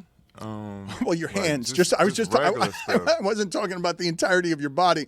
I'm just talking about your hands, because people don't understand what it takes to do what it is you do and what the sacrifice is. Yeah, this is just kind of what you signed up for, man. Like that's how you can tell if somebody plays defensive line or not. You can just look at their fingers. But this is what you signed up for, man. And sometimes it's hard to put on gloves because all your fingers they're like. Have you seen Torrey Holt's fingers? Yeah. Like his fingers It's a look 90 like they degree got a angle. mind of their own. Like all his fingers look like they're getting lost. They can't be like Brian they all Baldingers. look like they're just doing like No, this. Like Torrey they're all Holt- going different. I don't know how he put gloves on. His job is to catch footballs, and his pinky finger is a 90-degree angle. It's insane. It looks like Anthony Munoz's fingers, just like this. I thought. It's I thought Baldinger was the standard there in terms of weird fingers. I didn't think that wide receivers had that problem, though. I thought it was interior linemen more than wide receivers. Catching balls from Kurt Warner, Dano? Well, pulling that's up. how you know he catches with his hands. Those are Torrey Holt's hands. We're showing the audience Torrey Holt's hands right now. His fingers are ridiculous. I'm telling you, they all look like they're getting lost. I want to ask you a handful of football questions about what you presently see happening in the league. When you see Ben Roethlisberger throwing out the idea that Mike Tomlin should leave the Steelers to go coach Penn State, your alma mater, your alma mater is in disarray because James Franklin has left and took the recruiting class with him. Yeah. Wow. I didn't. Roethlisberger said that? Yep. That's it. As much as I would love to see that, I love Terry Smith. I think they should just hire Terry Smith. I mean, he's played there. His dad played there. He's a legacy. And he understands everything there is to know about Penn State football. He's passionate about it, and he's took a team that was they didn't know where they were gonna go next. They were lost. He took a team that had someone take their leader from them, and he got them to get to a bowl game. He got them to get that fire again. He's speaking to these kids' parents to let them know, like, hey, they're still in good hands, even though we fired Coach Franklin, but I'm here. So he has these players, like, in his corner, and they love him. And he has these guys on fire right now. So why not hire from within and hire someone who understands Penn State tradition?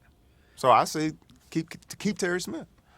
Spice, you're a very famous meme where you're in the yellow jacket, rubbing your hands together, crooked fingers, behind the tree. When did you realize, whoa, like, this is a really famous meme now? I knew it was famous when I saw what I was looking at. I was looking at a Red Baron pizza. Red Baron pizza. This guy gets right it. here. I think you've been asked this question on this story This before. is bullshit. This is his segue into promoting the looking pizza. at this Red Baron That's pizza. not true in any way. He's totally lying right And now. guess what? No. If y'all into fantasy football league, y'all could get this humble pie. Y'all can get this humble pie at redbaron.com/humble pie between now and December 15th. If you lose in fantasy football league, you ain't got to worry about sprinting a marathon and doing all that crazy stuff. Just eat you some humble pie, man. Got the Red Baron Carolina Reaper sauce on there. Got the spicy mozzarella ghost pepper cheese. It got cayenne pepper on the pepperoni, habanero, jalapeno, and habanero flakes all over the pizza. That's what I was looking at behind the tree like this. Seamless. Spice, that is nonsense. What you just did, you just turned on the promotional. The man's an entertainer, Dan. You turned on. I didn't even notice. What do you do? The promotional I red was just light. telling you I was just answering y'all questions. That was What an you ad? talking about. I'm going to get a humble pie. I don't even think that pizza Please was invented. Go to when he did that. redbaron.com/humble pie. Now in December 15th, you can do that. Get out of here. That pizza was not invented when you did that. Get out of here, Spice. I don't believe you. And when I say get out of here, I don't mean it sort of figuratively. I'm telling you We to have to leave. wrap. You have to We go. have to wrap, You Tony. have to go. Get out of here. Everyone, that lady, that Tony, lady- we gotta go. Get out of here. Who is that person talking to me, yelling? We gotta go. We gotta go, Tony. It's a hard out, Tony. Tony, it's a hard out. All right. Did Your real name is Tony. Take a bite of the pizza. Did you see what Spice just did to me? Spice just bring the whole thing down. That pizza does look good, Spice, though. we gotta wrap. We heard you the first 3 times. The first 3 times we got to rap. Samson? We got to rap. man. There's an Rap, urgency rap, here. rap. It's They end call Zoom. them the End rappers. Zoom. Get out of here. End Zoom. End the Zoom. Spice has to go. Get Tony out of here. Everybody Tony, you out have of to here. go. Tony, You have to out of go. here. Rap, rap, rap. They call him the rapper. That was That's a great total, Cody song. unequivocal bullshit. What just happened at the end there? What was that song? How did that lady get on our I air? wanted to ask him about the Great American Baking Show. Jeremy wanted some advice on how to be a game show host. That's all I want in my He life. had to get his plug in. He knew he had a hard out. I didn't know he had a hard out. Tony didn't know he had a hard out. And then that woman started You really messed yelling that one at up, us. Tony. That woman just started screaming at us. And it's a shame. I could have talked to that guy forever. Our chemistry was incredible. How is it that person ended up live on air with I us? thought it was David Samson, like a drop of David Samson saying, we got to rap, Tony. I was like, where is They're on he? the Zoom listening, and then they mic themselves. That used to happen when we were on the radio. I used to get a All phone the call on the other time. guest line, like, I'm trying to tell them. Sometimes it'll be on the air. Sometimes on the air. Sometimes, yeah. But how is our it? first time on Zoom. Okay, let me explain something to Red Baron and that lady. I don't like that lady. Your time constraints cannot be so 10 minutes that you're yelling at me in the middle of what it is we're talking about out here and saying we got to rap Tony in the middle of the program that we're doing. And stop trying to break up with me. We broke up with you first. The tie goes to Dan. He said, get out of here well before they said we got to rap Tony. And the reason I Oh, said... we just figured it out. I know who Tony is. I figured it out. Spice Adams' name is Anthony. Yes. Oh. my God. Oh, yeah. I mean, I cracked that code. Seymour and also. His name's Tony, Dan. Got by me. Thought you were talking to him. I'm still angry about what Tony did to us there, where Zaz asked a legitimate question about the meme, and he went straight into his promotion because he knew he had a minute left before Tony had a hard out, and that woman started yelling at everyone in our audience, including Tony. Specifically me. I was like, I didn't even say anything. What do you want me to do? She wasn't talking to him. His name is Tony. A couple of Tonys cutting it up. We need to make sure that we talk to the good people at Red Baron and never let them do that again to us. I like because- Red Baron, Dan. I like Baron's Red Baron a lot, actually. It's a good frozen pie. Yeah. I don't know about that. The humble pie, I don't The know about roast that. pepper sauce. That made me choke That was a good little for bit, Red you know? Baron, though. Like, that's... You were saying, Tony, that you like Red Baron at least in part because as it relates to pizza that's easy to make for yourself, it's extra doughy. That you've got that it's not flimsy with its doughiness. It's you like it. No, you but prefer- sometimes the Red Baron they got the thin cut. No, I like the thick. Oh, you like the thick? I like the I like the thick. thin cut. It's like a very not cracker, but very very tough, very crispy. I like that. I like it thick with 2 C's. We have to wrap. How does that not sound like David Sampson? We have to wrap. Well, it does sound like David Sampson. I But thought it was him. but This I might also, be a guy. I also thought it was an old woman, though. We have to wrap. I feel good about that. Well, do you feel good about it being an old woman or an old man? We have to wrap. Yeah, to me, that sounds like a woman. I think it's a man. We have to wrap. Yeah, I think it's a man. It's an aggressive. I think we should stay in these waters. It's an aggressive. Well, look, it already got to awkward. We might as well stay here. It's a specialty of ours. I've got some random person yelling at Tony that we didn't know was his name. have to rap. I've been referring to him as Spice the entire time. I didn't know he was Tony. I thought he was yelling at Claudiude, and I didn't know where the voice came from. I also didn't know, as an added bonus, whether it was just in my ear or everybody was hearing it. Like I same thought. because I've got a bit of air traffic control system in my ear where I've got 17 different voices, and then you know what my reaction is? And it should never happen on our show. My reaction is, who the hell is that? You almost screamed at Lewis. I saw it. You almost did. It felt like a Lewis mistake. I'm not gonna lie when it was happening. I didn't know whether it was private, whether it was public. I didn't know whether it was this Tony. I didn't know the Spice was named Tony. I didn't know we were out of time. I didn't know there were time limits with Spice Adams. Nobody informed me of anything. We have to What wrap. is the great urgency with Spice that he's got to get out of here that after exactly 9 minutes with such urgency that he crams in his promotion. And furthermore, and I don't like this part either, turns on the energy the moment it is time to just chill pizza. Mm-hmm. And I'll pull back the curtain. He was early. He was 10 minutes early. This was a 10:30 Eastern hit. We have to rap. You have to rap for who? Us? I would like to have a conversation with the people who gave us Spice Adams, in which I explained to them, and I'm going to try and keep my hostility down. You didn't let me ask about the Great American Baking Show. You didn't tell me that I had a limit on my time. You got him out after 9 minutes, and the only thing that he did at the end that had energy was shill pizza. And that's bullshit. Penn State answer, though. He was surprised by that. I was breaking news. The interim was 3-3. That's why. We have to rap. Really rallied those troops. I feel good that that's an old woman. You're sure? Because I'm not. We have to rap. And put it on the poll as well. Does David Samson sound like an old woman? Because we have to rap. It does sound like David Samson. I can't dispute. We have to rap. I thought it was in my headset. We have to rap Tony, and I'm listening. I'm like, okay, like, what do you want me to do about it? Like, Dan's doing the interview. Dan seems like he's pretty well on his way to kicking him out. I hear We you. have to rap. Why is I don't know Samson if I was listening to that interview right there, I would think that Tony was the point person. I want to backtrack here for a second on something that we were talking about as it related to Chris Paul, because there's been some sound I've been wanting to get to since Monday that I've not been able to get to, which is since Pablo Torre ruined the Clippers, there is not a whole lot of interesting going on around the Clippers that is positive. It's mostly negative. And we have sound here of Clippers announcers during a game, okay? They do not talk about the game. You guys tell me if you know what it is that's going on in the game. Their job is to talk about the action in the game. But I think they are in this Lou Riddick chuckle situation where the Pittsburgh-Miami game was so bad that they end up at the end just doing Mike Ryan's propaganda because the game wasn't close and they just had to talk about other things, and a fine thing to talk about would be the debate, the sports debate around the University of Miami. These guys, these Clippers broadcasters just get into some debate about some trivia question. We don't even have the trivia question. They're reacting to some previous trivia question, and they go about 3 minutes hardly even referencing the game at all. So I go back to that trivia question that you sprung on me. Ambushed is a better word. The trios in the NBA. I didn't ambush. What was it ambush? So the whole premise of the question was way off. No, it was not.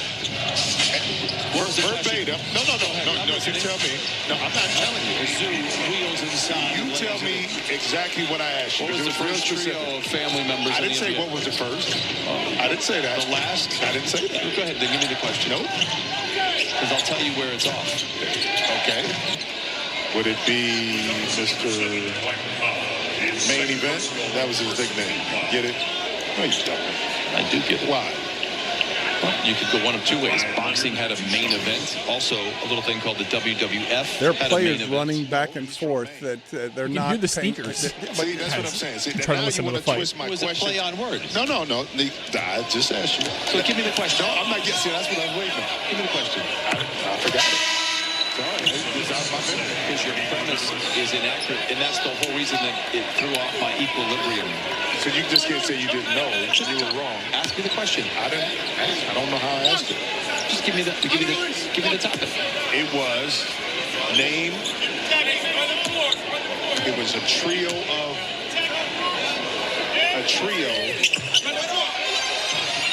Right? Family members in the NBA. Yeah. 3. I said 3. And that's why the whole thing is erroneous. Why? It's 3. For Flagg controls. I'm going to let you marinate in this for just a moment. So you said trio. And you kept going duo. Duo. Well, No, you kept I saying, did. I said duo. You said duo. Because the answer isn't the Berries.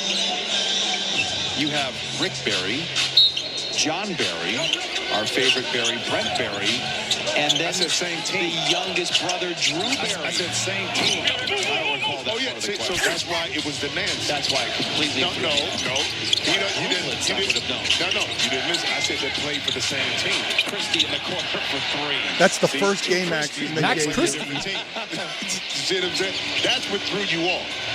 Because you had duo, but you didn't have trio for the same team. Just admit it, man. It's okay. So I'm gonna put a button on this. You were going to say the 4 Bears that played in the league, right? I asked you specifically for the same team or franchise. I mean, Maybe we got the you did. tape. Maybe you did. We're not going to roll it. So remember that when one of your boys has something and they use it. Let's get a quick word from Monday. Why do we put a button on things? Why is there a button put on things? I don't think we do. We put a bow on it. Put a pin in it. Is it a pin? So he said, but he did say, I'm going to put a button on this. Maybe just a button. You put a this bow thing. when you're done with it. You button put it a up. pin if you're just, like not done yet. You got to go back to A it. pin Yeah. is I want to continue. Yeah. That's A also bow- when you send someone your location. He meant bow. So a pin is like a bookmark.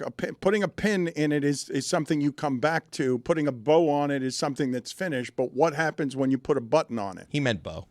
Okay. You close it, So, I but guess? is there not a button put on it? There's not. It's just he might have meant bow. I don't know what he meant because they described no part of the game. I'm hoping that was radio. I think there were like 9 3-pointers made while they were arguing TV. about that.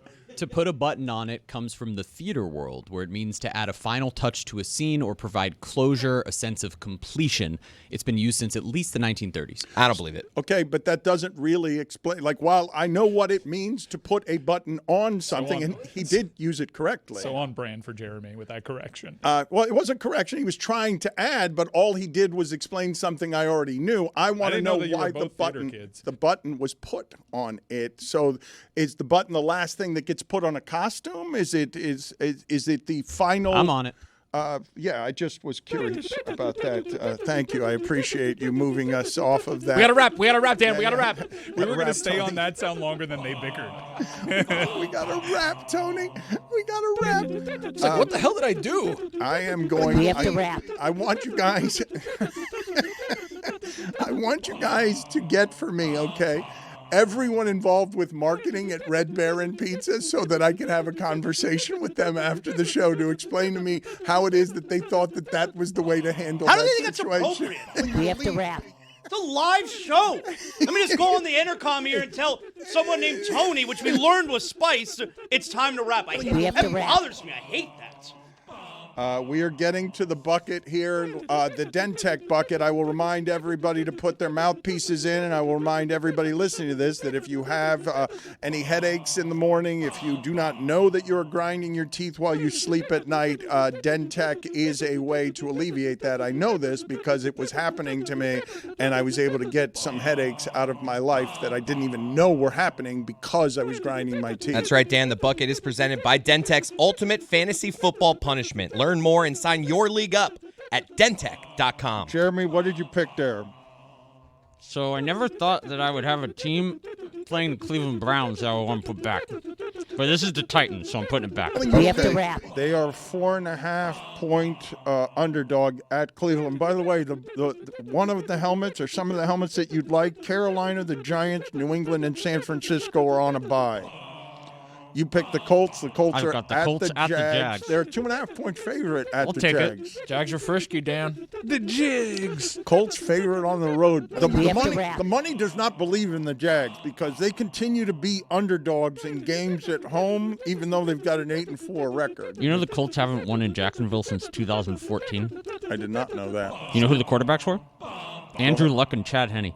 I know Spiro Didish was there for it. We have to wrap. New York Giants. That sounds bad. I think they're on a bye. Ooh. Yeah, Dan said they're on The a bye. Giants got a bye. Congratulations. Put that back. No one is happy for you. Here we go. Let's see what I got here. I got the Dallas Cowboys tonight in a game that is a live or die game on Thursday Night Football. It's a do or die You should game, keep Daniel. I don't know. They are a 3.5-point dog against Detroit. Look at their schedule, by the way. This is their last hard game, and furthermore, they have the potential to win out and not make the playoffs. Yeah, but the thing is, if Detroit loses, I think they're on a similar path where they're out of the playoffs too. So it's like, can Dallas win and maybe get some help to go to the playoffs, or is Detroit gonna lose and get out of the playoffs? I'm gonna put that one back. Too high a Cowboys, stakes. A 3.5-point dog. Yeah, too at high a stakes Detroit. in that game. I got him again, so it doesn't matter. We got to wrap. We got to wrap. I don't think that we're supposed to. This has happened to me a couple of times. I think we're supposed to take that helmet out and keep it out. No, I don't think you're that's why supposed you to put it back for that possibility. We've only done this for 10 years. I got the Eagles. They are at They're at the Chargers, and they're a 3.5-point favorite at the Chargers. Justin Herbert had surgery on his non-throwing hand. He's going to play in the Eagles game. right now. Why are you doing the Steph Curry mouth guard I don't know thing? why I did. Your mouth. Packers. The Packers are Big game against the Bears, Dan. Oh, that is a big game. Okay, bigger favorite. I'll take it. So the Packers and the Bears play a meaningful game. Man, it's been a long time since both of these teams were good at the same time. 6.5 points is a big line. Maybe since Smoking Jay. So the Bears are... I had the Cardinals. I don't even have to look. I'm throwing that back. Okay, you're not looking even, and the Cardinals are at home against the Rams, and they're an 8.5-point dog. I got the Rams. And the Rams, that's much better. Remember that Caleb Haney playoff game? I do not remember that game. Packers Bears. Caleb Haney came in. The Titans, I know I don't want that. At the Browns. The Panthers have a bye, so I got a bye. They're playing good ball too, Dan. Their season is over. I've been saying that since they beat the Dolphins. They beat the Dolphins, and I proclaimed their season over. And the Carolina Panthers are now 7-6. They have a chance to win the division. That's the only way to do it, right? They're not going to get into the playoffs. The disparity between the AFC and the NFC is something to behold. The 49ers are what right now at 9-4? They are a 5 seed or a 6 seed? Where are they? They're third in their own division. So where are the 49ers are 9-4. They have done what they always do, no matter how injured they are. They're the 7 seed. They're hanging on. Okay, so they're the 7 seed at 9-4, while the Bengals at 4-8 have a chance to get in the playoffs in the AFC if they win their division. The only way for Carolina to actually make the playoffs, and the reason I keep saying their season is over, is because that team does not have a legitimate chance to do anything if they get into the playoffs. No team from that division does, including the Bucs. But why? Where are we on the idea of the Carolina Panthers chasing down the Bucs? I see a lot of people on television these days looking at schedules. The Colts schedule is an apocalypse the rest of the way. They've got too many difficult games. Panthers beat the Rams last week. The best team in football. They beat the best team in football last week. All right, look. Yes, they did. And they've played well at home, and they beat the Falcons 30-0 at home. They beat the Rams, though, because the Rams had 3 turnovers, and that's not a team that ever turns the ball over.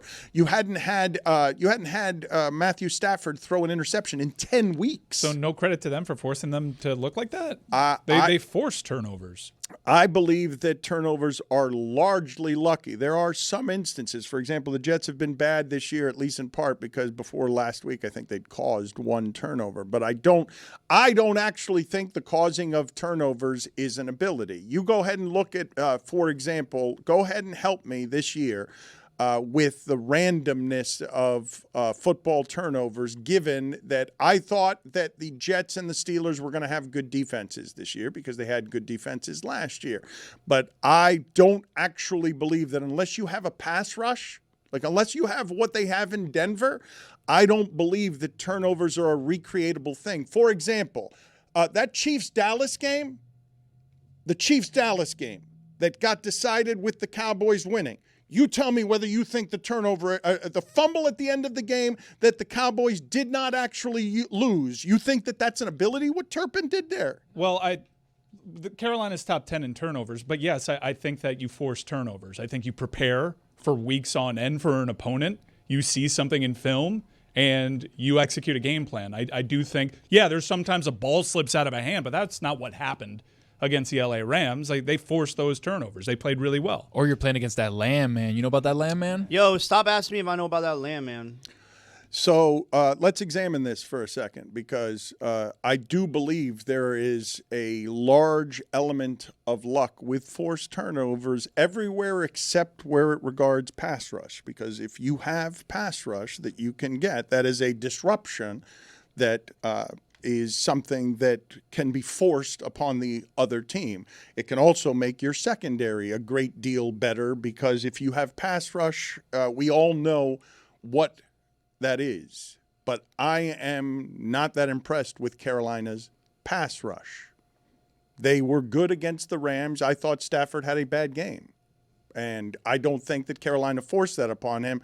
And the Rams still scored 28 points in the game. The thing is about NFL, like, it's a weird game. The ball is weird. Weird things happen. It was just one of those games for the Rams. Like, things didn't click, and they had all their pieces there, and it just didn't happen. I mean, like, it is what it is. You're kind of in a roundabout way talking about what's happening with the college football playoff. You're just projecting assumptions and macro data points when they played a game on the field and their pass rush was effective and they forced turnovers in that game, and that's why we have competitive athletics.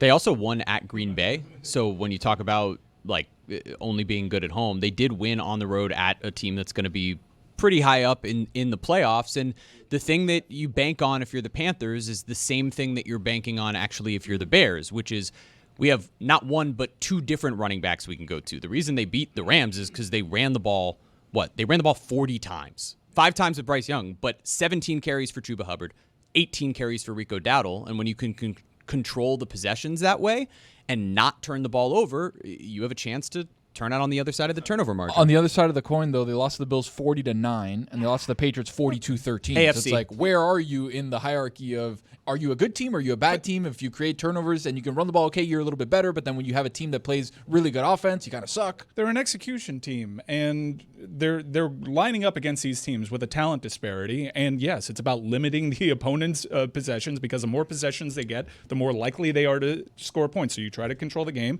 and you stick to a game plan. Again, this is why we play the games.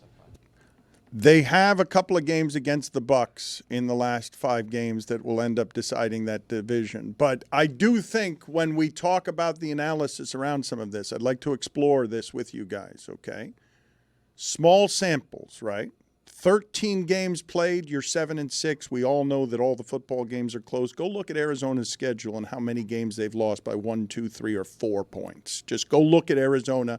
And if you think one score winning is an ability, you explain to me why the Chiefs were great at it last year and are terrible at it this year, when we all know that the Chiefs are great. We've seen over the last few years they are consistently great. So I believe that part of the problem that happens with football analysis is you get small samples, you get a whole lot of randomness, and you get what I'm talking about with forced turnovers, which are not recreatable. Like, I don't think if a team causes 16 turnovers this year, returns all its starters on defense next year, that they then can create 16 turnovers again next year. It was Dallas a couple years ago where they had this incredible defense and had like 30 different turnovers throughout the season. The next year, they returned basically all of their starters except maybe a couple, and then we're a laughingstock defense. Cardinals have lost 7 games by 4 points or less. I don't disagree with what Dan is saying about one-score games and them being a trait. But if you look at the teams that they've lost one-score games to, they're all excellent teams. And late-game execution usually comes down to who can execute better, who's more talented. And if you compare that to last year, the problem why everyone was saying, look out for these Chiefs, they might be inflated, is they were doing those one-score games and getting those dubs against teams that were inferior to them. This year, not the case. You're right. In a way, but when you say late game execution matters, there's no team in the sport that I trust more with late game execution right now than the Rams. And what happened at the end of that game is, oh look, Stafford's fumbling because he didn't see that coming from the blind side, and that never happens to them. Yeah, it's a great sport. It's also a random sport. There's some randomness to it. We've talked about how the ball isn't round. Sometimes there is randomness. Sometimes there's a bad call. But there's also days and weeks and months of preparation for an opponent on how do you strategize to stop somebody. It's awesome. It is awesome, and you can increase some probabilities, but turnovers are super random. And if you don't think the defense is recreatable from one year to the next, if you return all your starters, I don't know how you would think that turnovers are recreatable from one year to the next when you need guys to fumble. Yeah, like you need to punch the ball correctly in order to get a fumble. You can prepare, you can try, but you are ignoring that the other team is also preparing to not fumble. Forced turnovers, historically, not something that carries over year after year. Teams can get hot. There is randomness at play, but I'm not in the headquarters of the Carolina Panthers, but I'd imagine the majority of those forced turnovers were the byproduct of preparation and execution. So you say this, and I know we want to talk about preparation and execution, but Michael Jackson, the guy who had the pick six, is also the guy who allowed the Puka Nacua catch. How do you prepare for that Puka Nacua catch? You can't. But how do you prepare for, I'm going to throw it at Puka's right wrist and he's going to catch it with the back of his right wrist? Like what are you preparing for? I mean, he executed. It's just Puka executed better. I mean, it was great. It was great D better O, Dan. Yeah. You know that saying. Great D better O. Yes, I know that saying, but I am simply maintaining that I don't believe that in many instances that turnovers are a thing that you can prepare for and execute unless you're playing against Max Brosmer or Bromer or whatever his name. Or whatever his name is. Whatever his name is. May we never speak it again. So Seattle prepared for Brosmer panicking, getting caught by the arm, and simply flipping it straight to a Seattle Seahawk. No, but they prepared for a first start quarterback, and hey, let's throw hell at him and see how he reacts, and that's how he reacted. Poorly. Not a good reaction. You're dead set on believing that there is some outfit out there that can create a great many fumbles. You're outside of pass rush, which is quarterback strip sacks and all that stuff where you're just getting to the quarterback. You believe there's another scenario where I'm not going to discount it as all random. No, I think that there are teams that are coach this. I'm not discounting it as all random, but I think there's a lot of random in it. We have to wrap, Tony. What's up, PB? What up, boys? How are y'all? What's up, man? Good to see you. Holy, it's been a while. I know. We got Dan Le Batard, Jonathan Zaslow here, and the rest of the crew. We've already started, whether Chris Cody knows it or not. He's not in charge around here. PB is what we're calling him. We're calling him PB. My man PB. That's what, yeah. Okay. I've been worried about PB since he had that life-threatening incident in a restaurant, which sounded truly terrifying. And so before we talk, you're giggling about it, but I didn't. It seemed like I can't think of a lot of my wife was in Mexico City recently, and a fish bone got caught in her throat, and it's horrifying. And it was for 15 minutes, and you're laughing about it now, Peter Burns, but I imagine that's as scared as you've ever been. And Dude, welcome, by the way. PB. Thank you. I mean, by the way, this is a dream come true because I got to host and fill in for you back in the day when ESPN Radio was really fun back in the day in the Le Batard days, and so it's great to got to hang out with you guys at this whole crew. Yeah, that was a weird situation. So last year I was doing a show on the road for SEC Network, and we go to Columbia, Missouri. I was there for the Missouri-Boston College game. Just absolute, huge marquee matchup that they sent me to. And I'm having dinner with Commissioner Greg Sankey, our whole crew at dinner. And all of a sudden at Bud's Barbecue, I just take this huge bite. We're starting to, talk about everything. And man, all of a sudden I knew I was choking. I mean, I literally turned to Matt Stinchcomb, former NFL player. I'm like, you got to give me the Heimlich now. So he's first in the batting order. It doesn't move. Then all of a sudden the owner comes up. He's next in the batting order. He can't get it. All of a sudden, then they're yelling across everywhere in the restaurant. Is there a nurse? Anybody here? No. And then so finally a male nurse comes up from the other side of the room. This guy looks like a bowling ball. And mind you, Dan, I'm a minute into this thing, and I'm thinking, oh my God, if this nurse doesn't get it, I'm done. We're done. He does it, Dan, and he still doesn't get it out. I'm like a minute 30. And I'm sitting here going, I'm about to die in Columbia, Missouri at a barbecue restaurant before Missouri Boston College. Like, if I would have died before the Iron Bowl, if I died before the SEC championship game or something like that, I'm like, that's kind of a cool way to go out. But Missouri Boston College, you can't do that. It would haunt my kids forever. As your life is flashing before your eyes, is any part of you like, I'm really going to die in front of Greg Sankey? Like, I'm going to be a tale that he shares at a cocktail party 10 years down the line? I swear to God. And then Sankey, so they cracked when they did this, probably the fourth guy who was just a youth football coach who had just actually had the Heimlich and all the life-saving stuff. He passed his certification the week prior, and he's the one who ended up saving my life, which was wild. And I'm sitting there all through that, and I'm like literally blacking out, about to die, and I'm looking at Commissioner Sankey, and he's just sitting there watching television. No! And they broke 2 ribs on both sides after this whole thing goes down. I'm on the floor. I'm crying. I'm in tears. I'm thinking I was about to die. And he's like, well, I guess it just means chew more. And I'm like, what are we doing?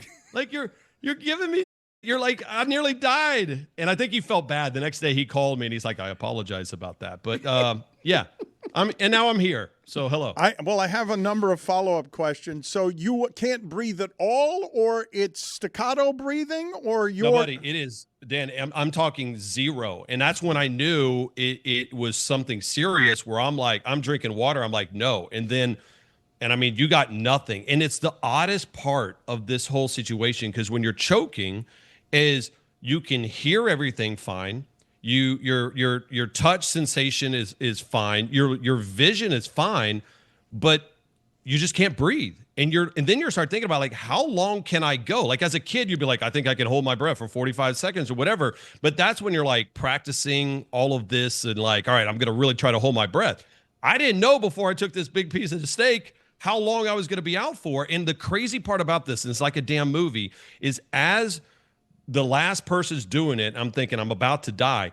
It is literally like out of a movie where everything starts getting fuzzy and the blackness starts creeping in, like a Tarantino movie. Like it all of a sudden comes in, you're like, I'm about to die. And I start slumping over and I'm like, it's over. It was a good run. At least I hosted a Le Batard show before, back in the day before I keeled over.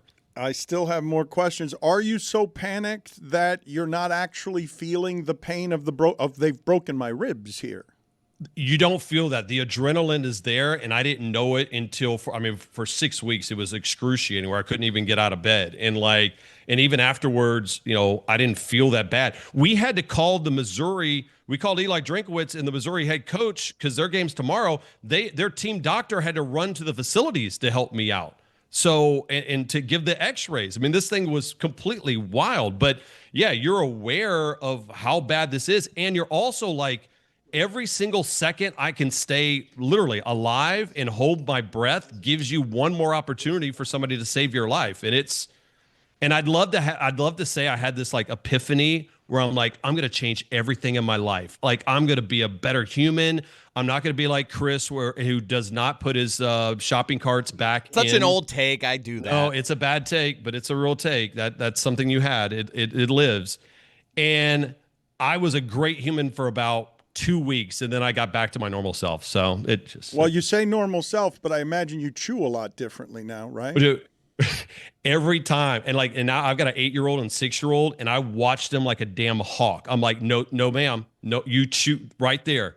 And you dealt with it, Dan. Like, you were saying y'all had an incident? Like, yeah, it's a scary situation. Well, but it wasn't. My wife had a fishbone that was stuck, and she was worried for 15 minutes. But it wasn't total not being able to breathe. Like, did you have any strange thoughts in there? Like, am I really going to die in front of Commissioner Greg Sankey?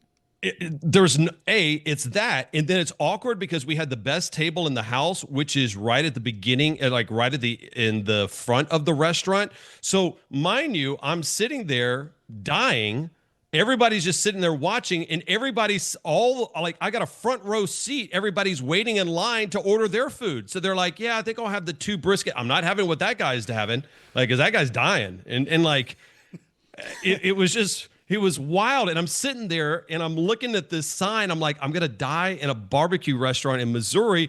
And I see these people that are like, are you going to live stream this? Are you going to film this? It was it was a time. A time was had. And you're noticing in the middle of that, I'm dying, and this person hasn't stopped watching television. Like Not once. And actually he felt bad about it. Like I said, I had a call from Commissioner Sankey that day, and then every day for the next 4 days.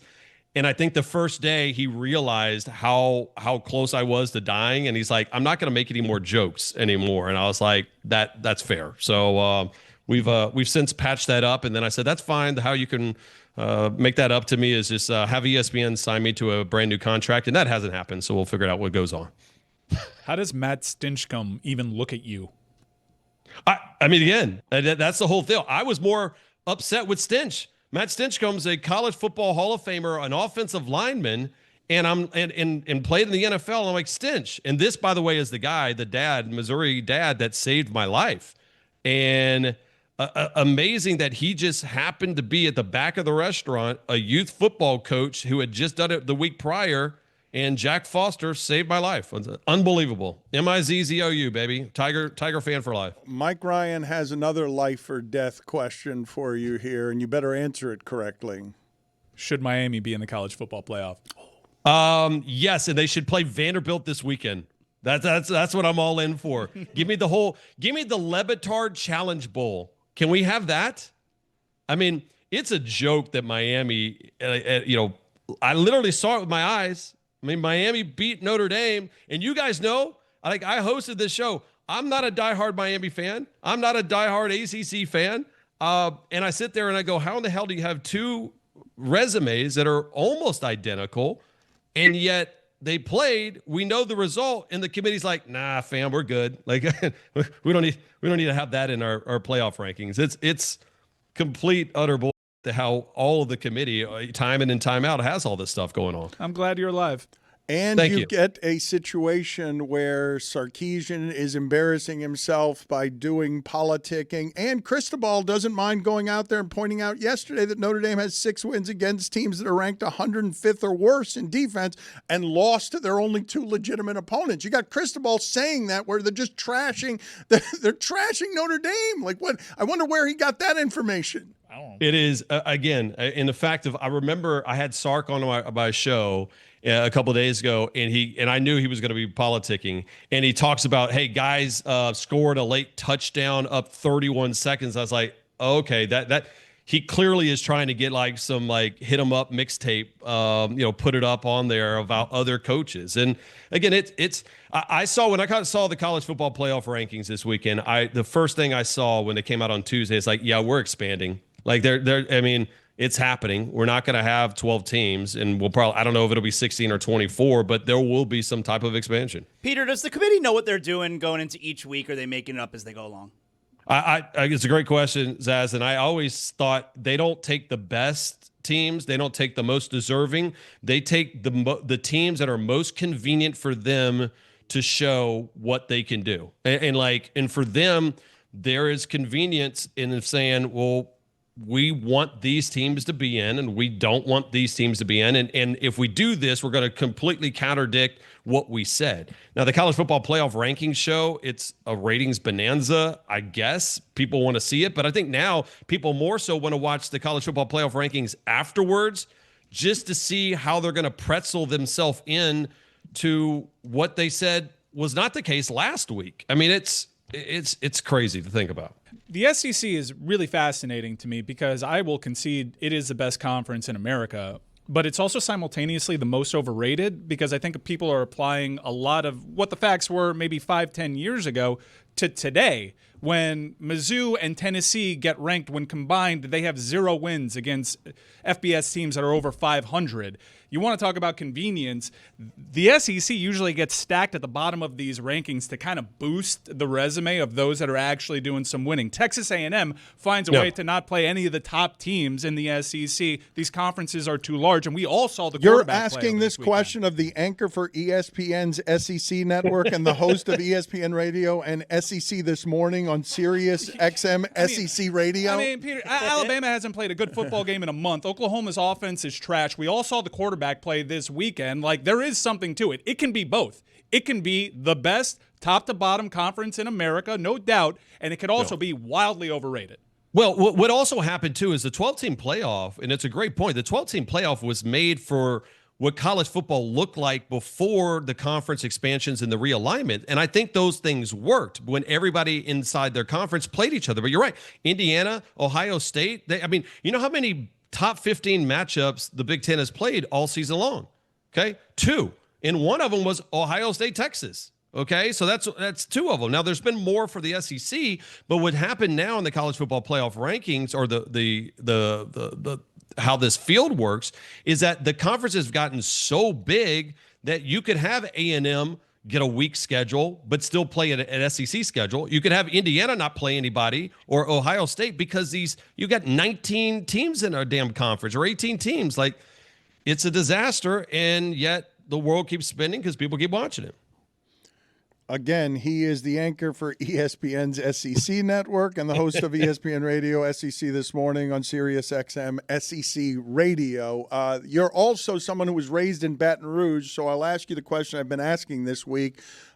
Is there a right way for Lane Kiffin to do this? Because I'm really sort of annoyed by the rationalization that people are making for their outrage by saying, I don't mind that he did it. I understand someone taking a better job. I have a problem with how he did it, and I don't think there's a right way to do.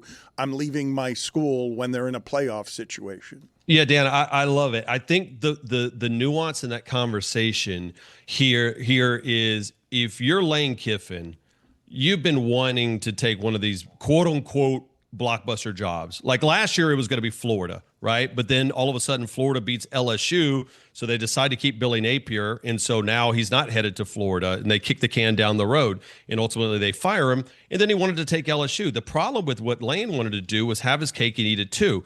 And I agree. A lot of these things can be true, that for Lane, he wanted to coach for the rest of the college football season, and he also wanted to take another job. And I think Keith Carter put his foot down because he told him weeks ago you couldn't do that. And that's the problem that Lane had.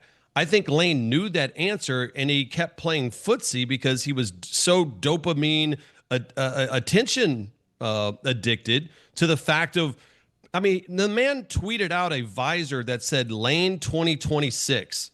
What would that tell you about what Lane wants to do? He wants to get the attention at this point of the fan base going, what's this little breadcrumb he gave us? So he wanted to play footsie and get all of that attention, but didn't want the heat when he left it. And damn if there's not a lot of heat for him now. Did you know that the dog was fake, that the dog was not a Kiffin dog, that the dog is a rebel dog? Did you know that?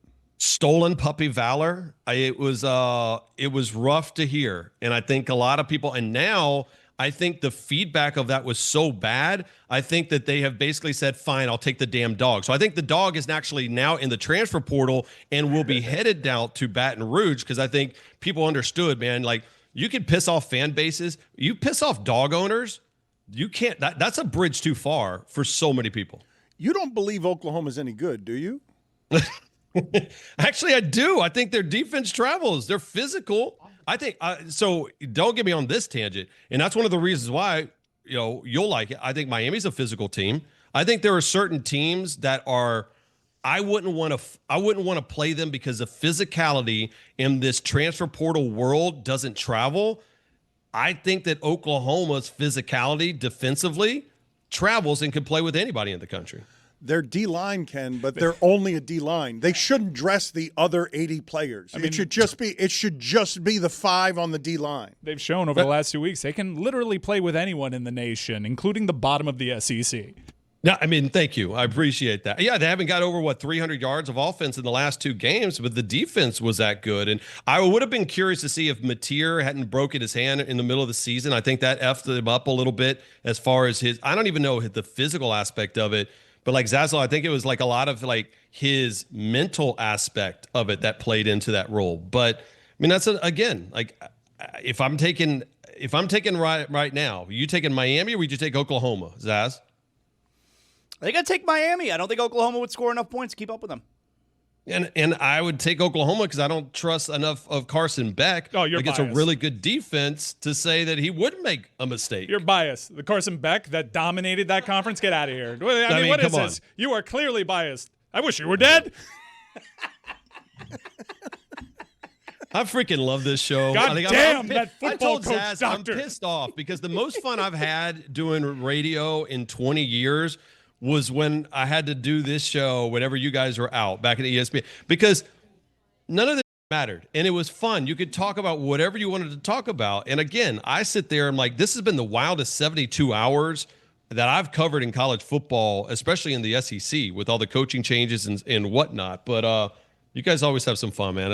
It's a blast. It is super strange, though, even understanding the history of college football and the fact that it's always been judges and debate and sports writers and not necessarily merit. I've just never seen it like this. And I'm not saying it just because it's Miami involved. It just seems like the more teams that are involved, I thought the 12 was going to solve this. I really did. I thought that it's made it worse, and I thought that having 12 teams was actually going to make it better. And then Miami bubbled two years in a row. And that screwed everything that's why you up. care. But yeah, I mean, but it's also people will have a conversation about it because Texas is a brand. Miami ends up being a brand. Notre Dame, hell, maybe on the outside looking in. And I think, again, goes back to the conversation of conference expansion is the fact of I hated the idea that when we said 12, all people are going to bitch and moan and complain that of teams 13, 14, 15, and 16. But I think we legitimately have really good teams that are on that bubble now. And there's a lot more parity in college football. It's amazing that we've had this entire conversation and haven't mentioned BYU one time. It's outrageous. BYU. And I think that's a great point, but I think the BYU conversation also is like they're not focusing on BYU because like, well, if BYU wins in the Big 12 championship and they beat Texas Tech, then they're in. And okay, well, why are they not in that conversation if they lose that game? They should be if they lose that game. The same way that Georgia will be if they lose to Alabama for a second time. Yeah. Who do you believe is getting most wronged here? If this all ends with someone getting wronged, who do you believe has the most right to be upset? I mean, take the numbers out of the equation. Miami, especially if Notre Dame gets in, if you're a Hurricane fan, you're like, what the F, man? Like, I mean, why did these games not exist? And the College Football Playoff Committee says, well, when they get close enough, we'll look at the head-to-head. Well, they're close enough. They're looking at the resume. And you sit there and you're like, it didn't matter? Like, why play the damn games? I think that, and again, they got a soft spot in my heart, but Clark Lee and Vanderbilt, 10-2, and Diego Pavia, who's a damn dog. Like, I would have loved to see that team play somebody. And again, that's what I'm saying. The Le Batard Challenge weekend, do counter programming, have, two other teams that get together on a neutral site, play ball. I mean, Clark Lee literally told his guys this week, pack your bags because we could find a game within the next 2 days and see if we could work that out. Now, maybe that was BS, but I'd love to watch it. Vanderbilt has played for how many years, Jeremy? Because this is their first 10-win season, right? I never mind my lifetime, never mind my dad's lifetime, never mind my grandfather's lifetime. There's never been a good Vanderbilt team. Like, this is the first. This is 1890. They've been playing football since 1890. This is the first time they've won 10 games. I'd be pretty pissed if I was playing in the SEC. I won 10 games and I didn't get into the playoffs. I would have never thought we'd see a 10-2 SEC squad as the anchor of the SEC network and the host of SEC Radio would be out, and yet here we are. And again, I think that's why remember they kicked back the idea of conference or expanding the college football playoff. It was supposed to be the deadline was going to be December the 1st. Then now they've kicked that back to January the 23rd, and now it's a matter of Sankey and Petitti, the SEC and Big Ten commissioners, looking at each other and going, do we want 24 with all these guaranteed spots, or do we want more of a committee? I have no idea. All I know is that if you make it 24, though, you make the Indiana-Ohio State game even less relevant than it is this week, and it should be relevant this week. But if you make more playoff games, Dan, then I think you do away with conference titles, right? I said do. Yeah. It's tough, right? Because then you're basically saying, well, why the hell would you play this game? Right? I mean, like I'm intrigued. I brought up that question on my show this morning. Like, what would you be more intrigued with? Texas and Miami playing this weekend to figure out like an extra data point, or the Big Ten championship game? I honestly would be more intrigued watching Texas and Miami play even though I am intrigued to see if Indiana or Ohio State are for real and which one of those teams are legit, because then all it has to do with seeding wise, and I don't even know how much changes in the seeding. I think even the Big Ten champion is going to be one, and the Big Ten runner-up ends up probably still being a top 4 squad. Can you make a ruling for us on what Zaslow said here earlier in the show? We've been debating it all show. We want to get a ruling from a broadcast professional. What is he saying here? Jimmy Butler and the Heat took the Bucks' soul.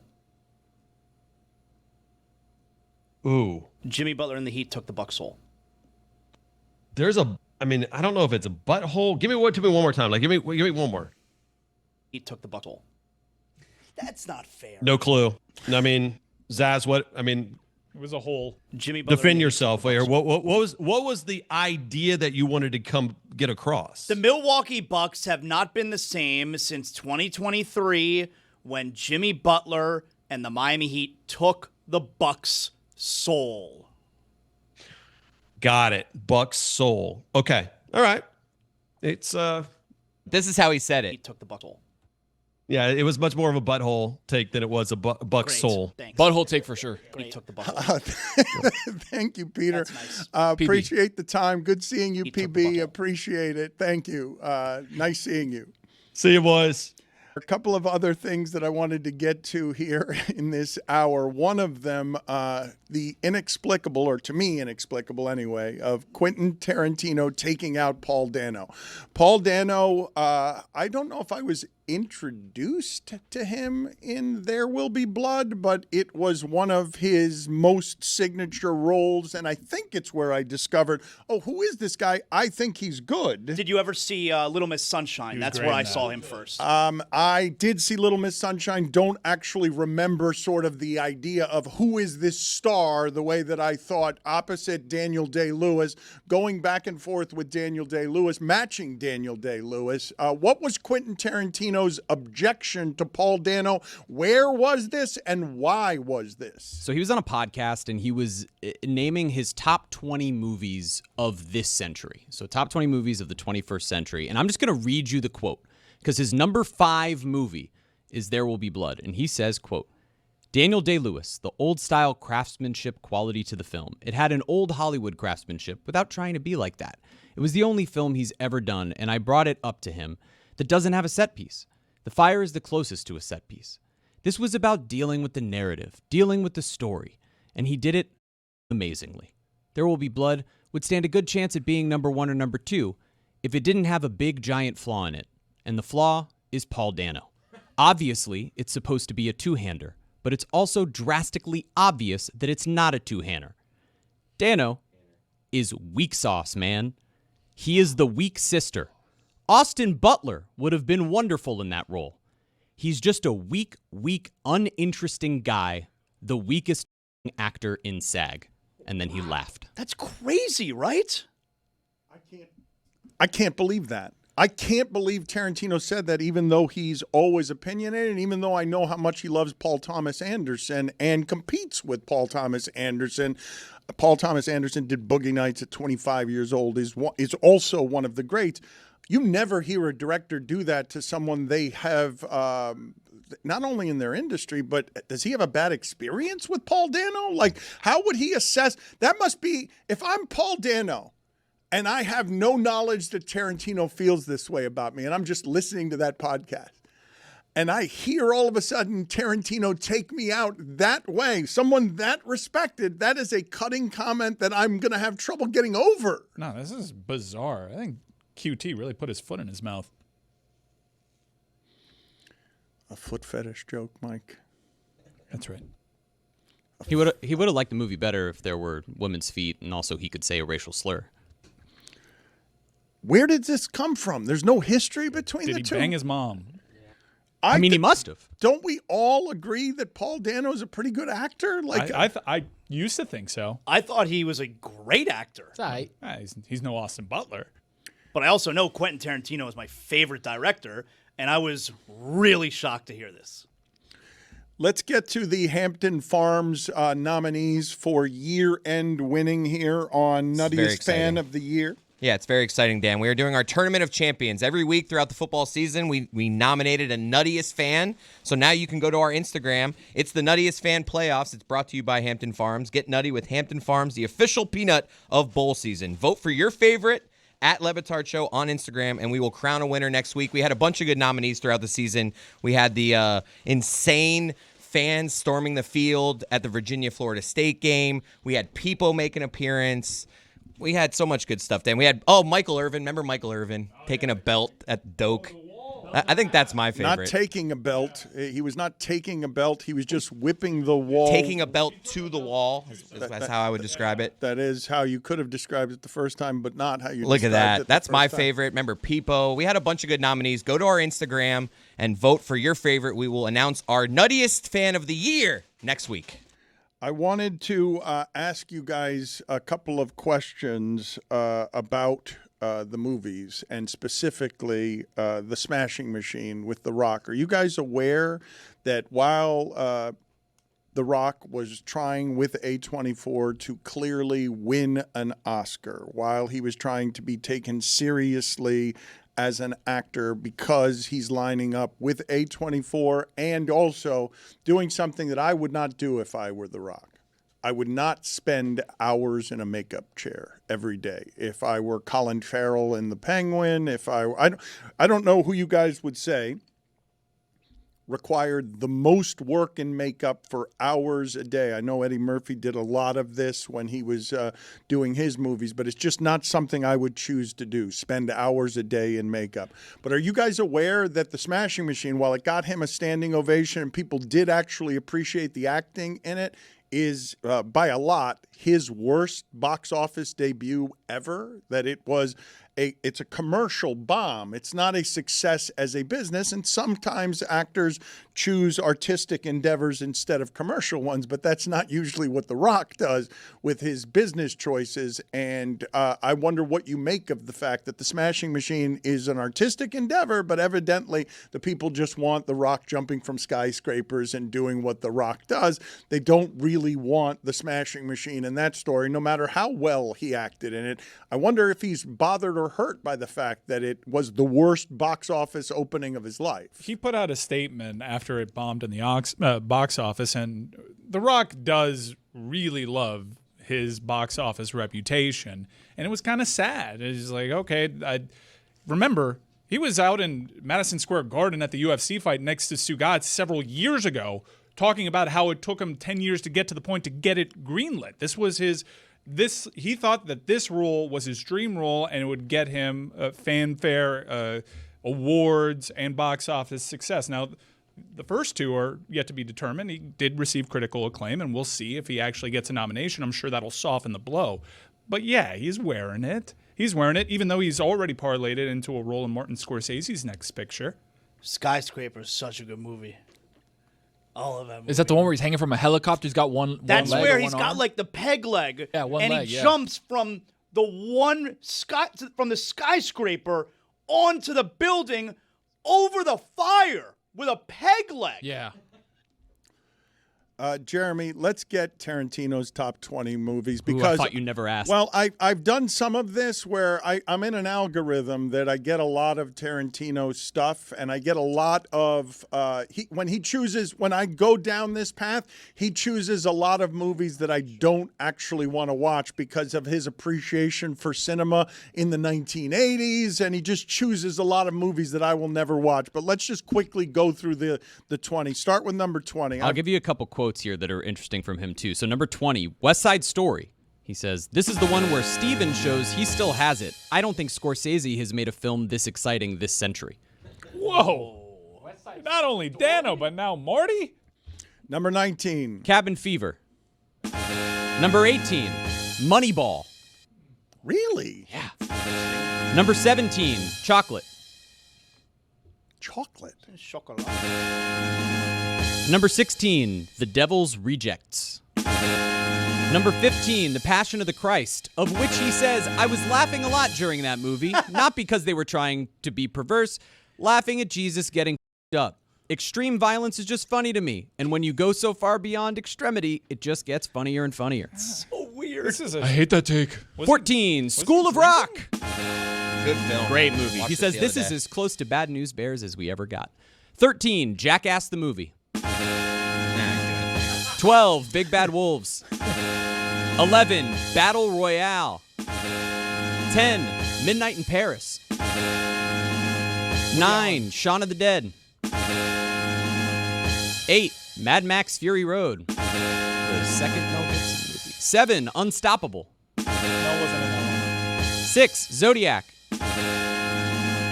5, There Will Be Blood. 4, Dunkirk.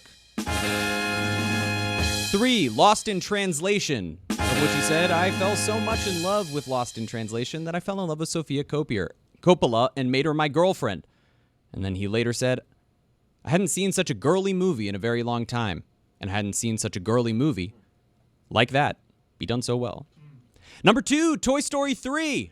He called it the good, the bad, and the ugly of animated films, the greatest end of a trilogy ever. And number 1, Black Hawk Down. A terrible list. Yeah. Dreadful. It's a terrible, terrible list. I think that we've got a better top 5 list that we can do with Zaslow. Could you put together quickly for me, Zaslow, top 5 worst retirement tours ever in honor of Chris Paul? Any OLI, or are you just going to go? Nope, let's get right to it. All right. No OLI. You ready, Dan? Yep. Top 5 worst retirement tours. Now, there are some rules here because it's not like, retirement. It's no. We know this player is retiring. His worst ending. Number 5, Wayne Gretzky. Had just 9 goals his final season. The Rangers missed the playoffs. Not the way you would expect the great one to go out. I legitimately don't even remember Wayne Gretzky with the Rangers. He killed the Panthers. Do not remember it. Yeah, 97. Killed the. Dan, he was a awesome big in that hockey series. guy in 97. I can break down Brian Skrudlin like nobody's business. Number 4, Derek Jeter. He sucked his final year. Moment. Don't let his last at-bat and the moment in a game 162 that meant nothing because the Yankees missed the playoffs. Don't let that final at-bat, which was very cool, let you forget he was terrible that season. He bat .256. He had a .304 on base percentage. He was a singles hitter, .313 slugging. He sucked. Would have led the league in batting this Yeah, season. 256. No, but did you hear what he said, though? 304 and 313. He had an OPS of 615. But it's a walk-off in the last game. no That one was really, cool. So special. No one That really was cool. understands OPS. Number 3, Charles Barkley. Now, it's not like Barkley was bad. He averaged a double-double, 14.5 points, 10.5 rebounds, but in his 20th game that season, actually it was his 19th, he blew out his knee, had to be carried off the court, and then even though he was out for the year, he made an appearance in the final game of the season so he could actually walk off the court on his own. Very sad. Barkley deserved better. Number 2, Chris Paul. I mean, come on. Chris Paul announces that he's doing it's farewell. He's retiring. He averaged less than 3 points a game this year, shooting 32% in 16 games, sits on the end of the bench, doesn't talk to his coach for weeks, gets sent home in the middle of the night. An embarrassment. Chris Paul, second worst. There's one worse than that? Oh, yeah, you know what it is. The worst retirement tour. A player who didn't even deserve a retirement tour. They don't love you like they love Kobe. Paul Pierce, that's right. He sucks. Oh, he was such a duck that final year. 3.2 points per game. He only appeared in 25 games. Matter of fact, in his final game of that season, he played 2 minutes. He had no points. No points in his final regular season game. And his coach of the Clippers was Doc Rivers. It's like there's not a relationship there. Doc's like, I don't even care to play you more than 2 minutes. You suck. Paul Pierce, number 1. You don't forgive easily. You're somebody who holds on to things in a way that is a bit maniacal, I would say.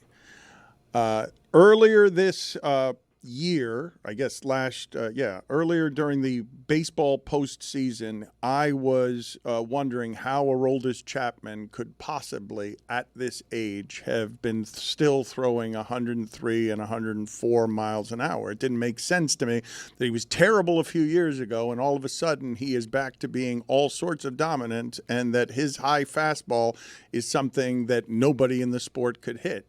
And Mike Ryan simply accused him in ways that were sort of whispered of steroid use. And then I just saw these photos of him just throwing the baseball.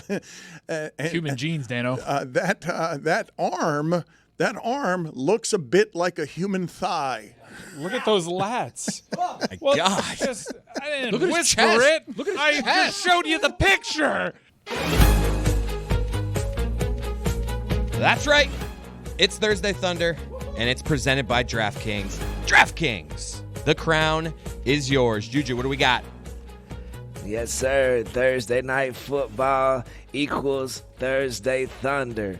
And that Lions secondary right now is super duper banged up. But you know who don't give a damn about none of that? Dak Prescott. So I'm going over on my man, CeeDee Lamb tonight, over 84.5 yards tonight. Come on, man.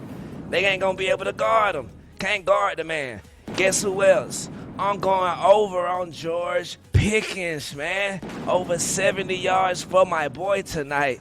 I think they both going to have a pretty big game, but I'm going with 70 yards. And the last leg, my boy Amon-Ra St. Brown, man. He hurt. Somebody going to have to step up in that slot on the outside, wherever they're going to line them up at. I'm going with Tom Kennedy for over 2.5 catches tonight. Great White Hope, I see you. All right, there you go. Juju, college football has their conference championships this weekend, but we have a lot of controversy. Do you have any solutions? What we could do about it?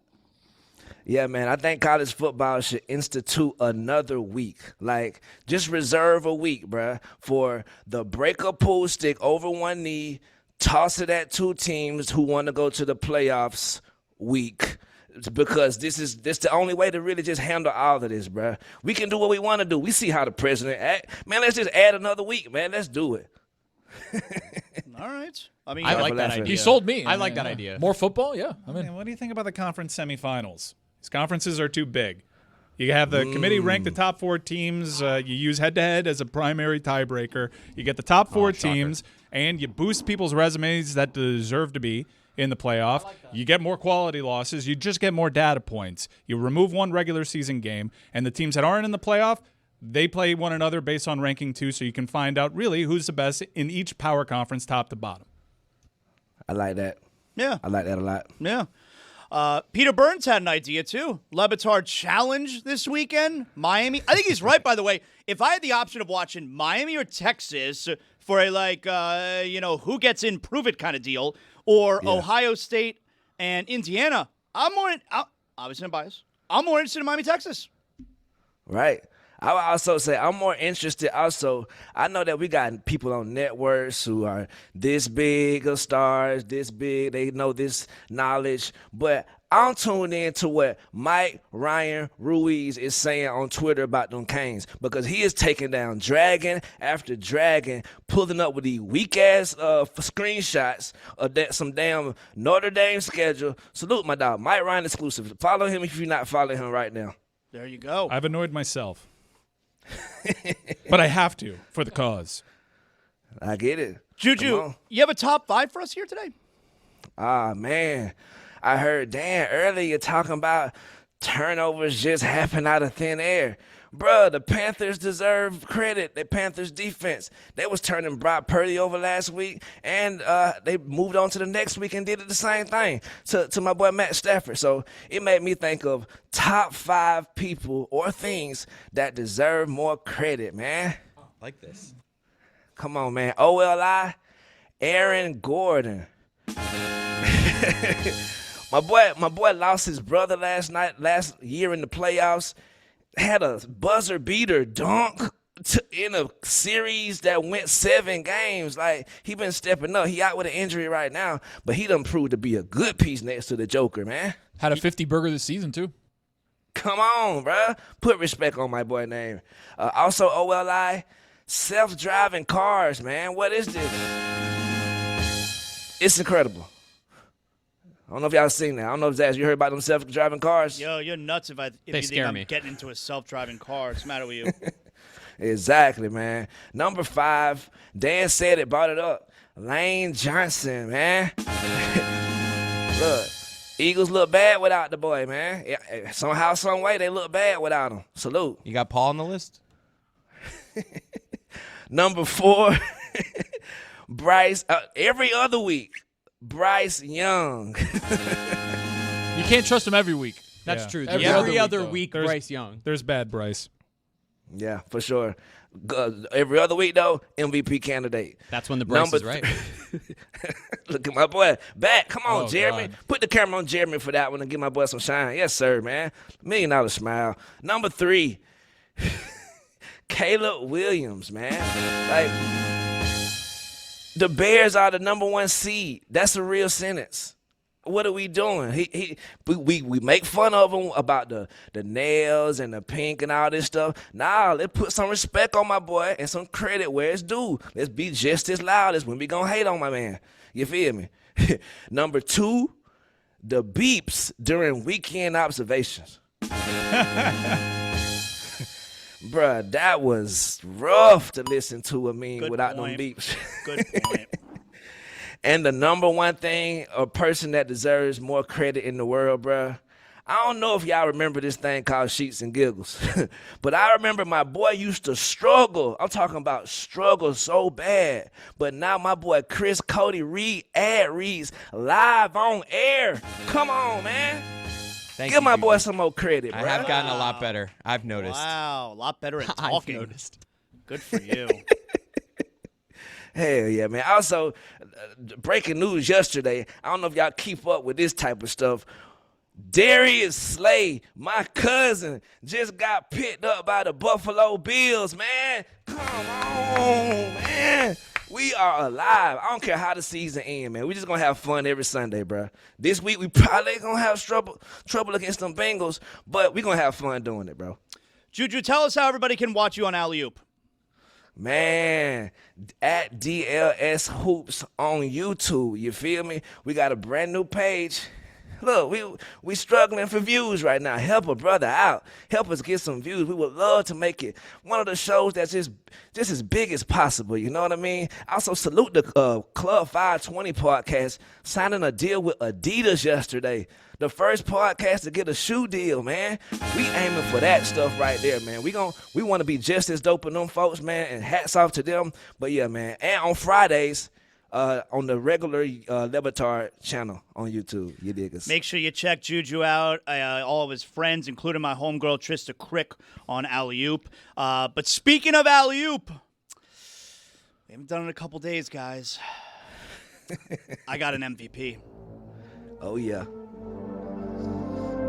MVP of the day. That's right. I don't know if you guys saw.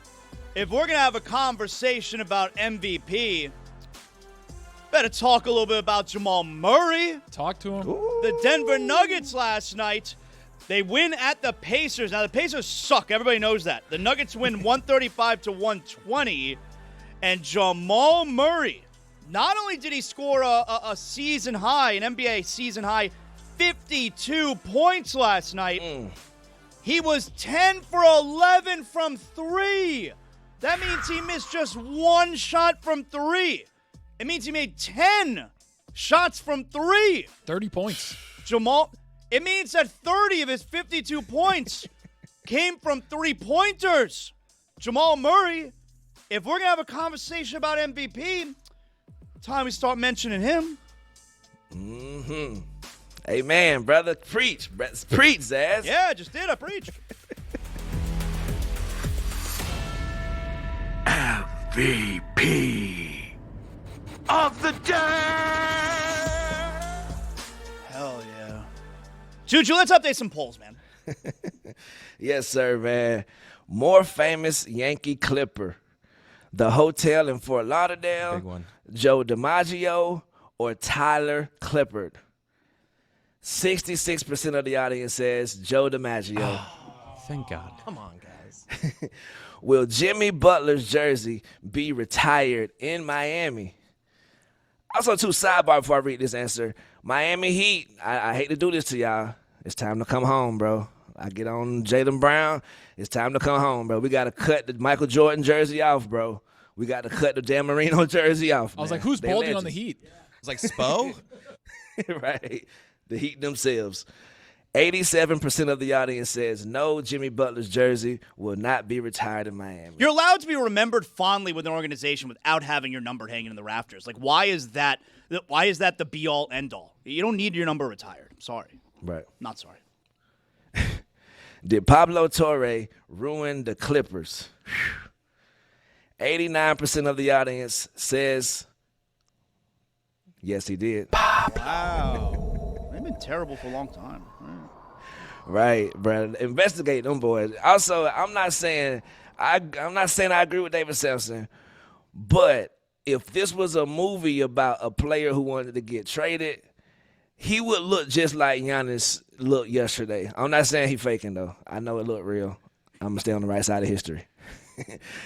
Do you respect someone less if they hold on, I gotta start back over. This is a doozy for a hooked on phonics member like myself. Do you respect someone less when they think they have to have their mouth? Oh, shoot. One more time. Do you respect someone less if when they think they have to have their mouth more open? 83% of the audience says yes. Oh, Chris. I'm just happy I got through that. I can't believe I That was got well through that, done. ladies and gentlemen. Thank y'all, man. Is shivved spelled with one V or two V's? Big. 61% of the audience says two V's. Yeah, I think so. And last poll, does David Samson sound like an old woman? Damn, bruh. People say I sound like an old lady too. 81% of the audience 81% of the audience says yes he does, and those are your polls. You have to rap, Tony. Thanks, Juju. It's like David Samson with helium. Thank you.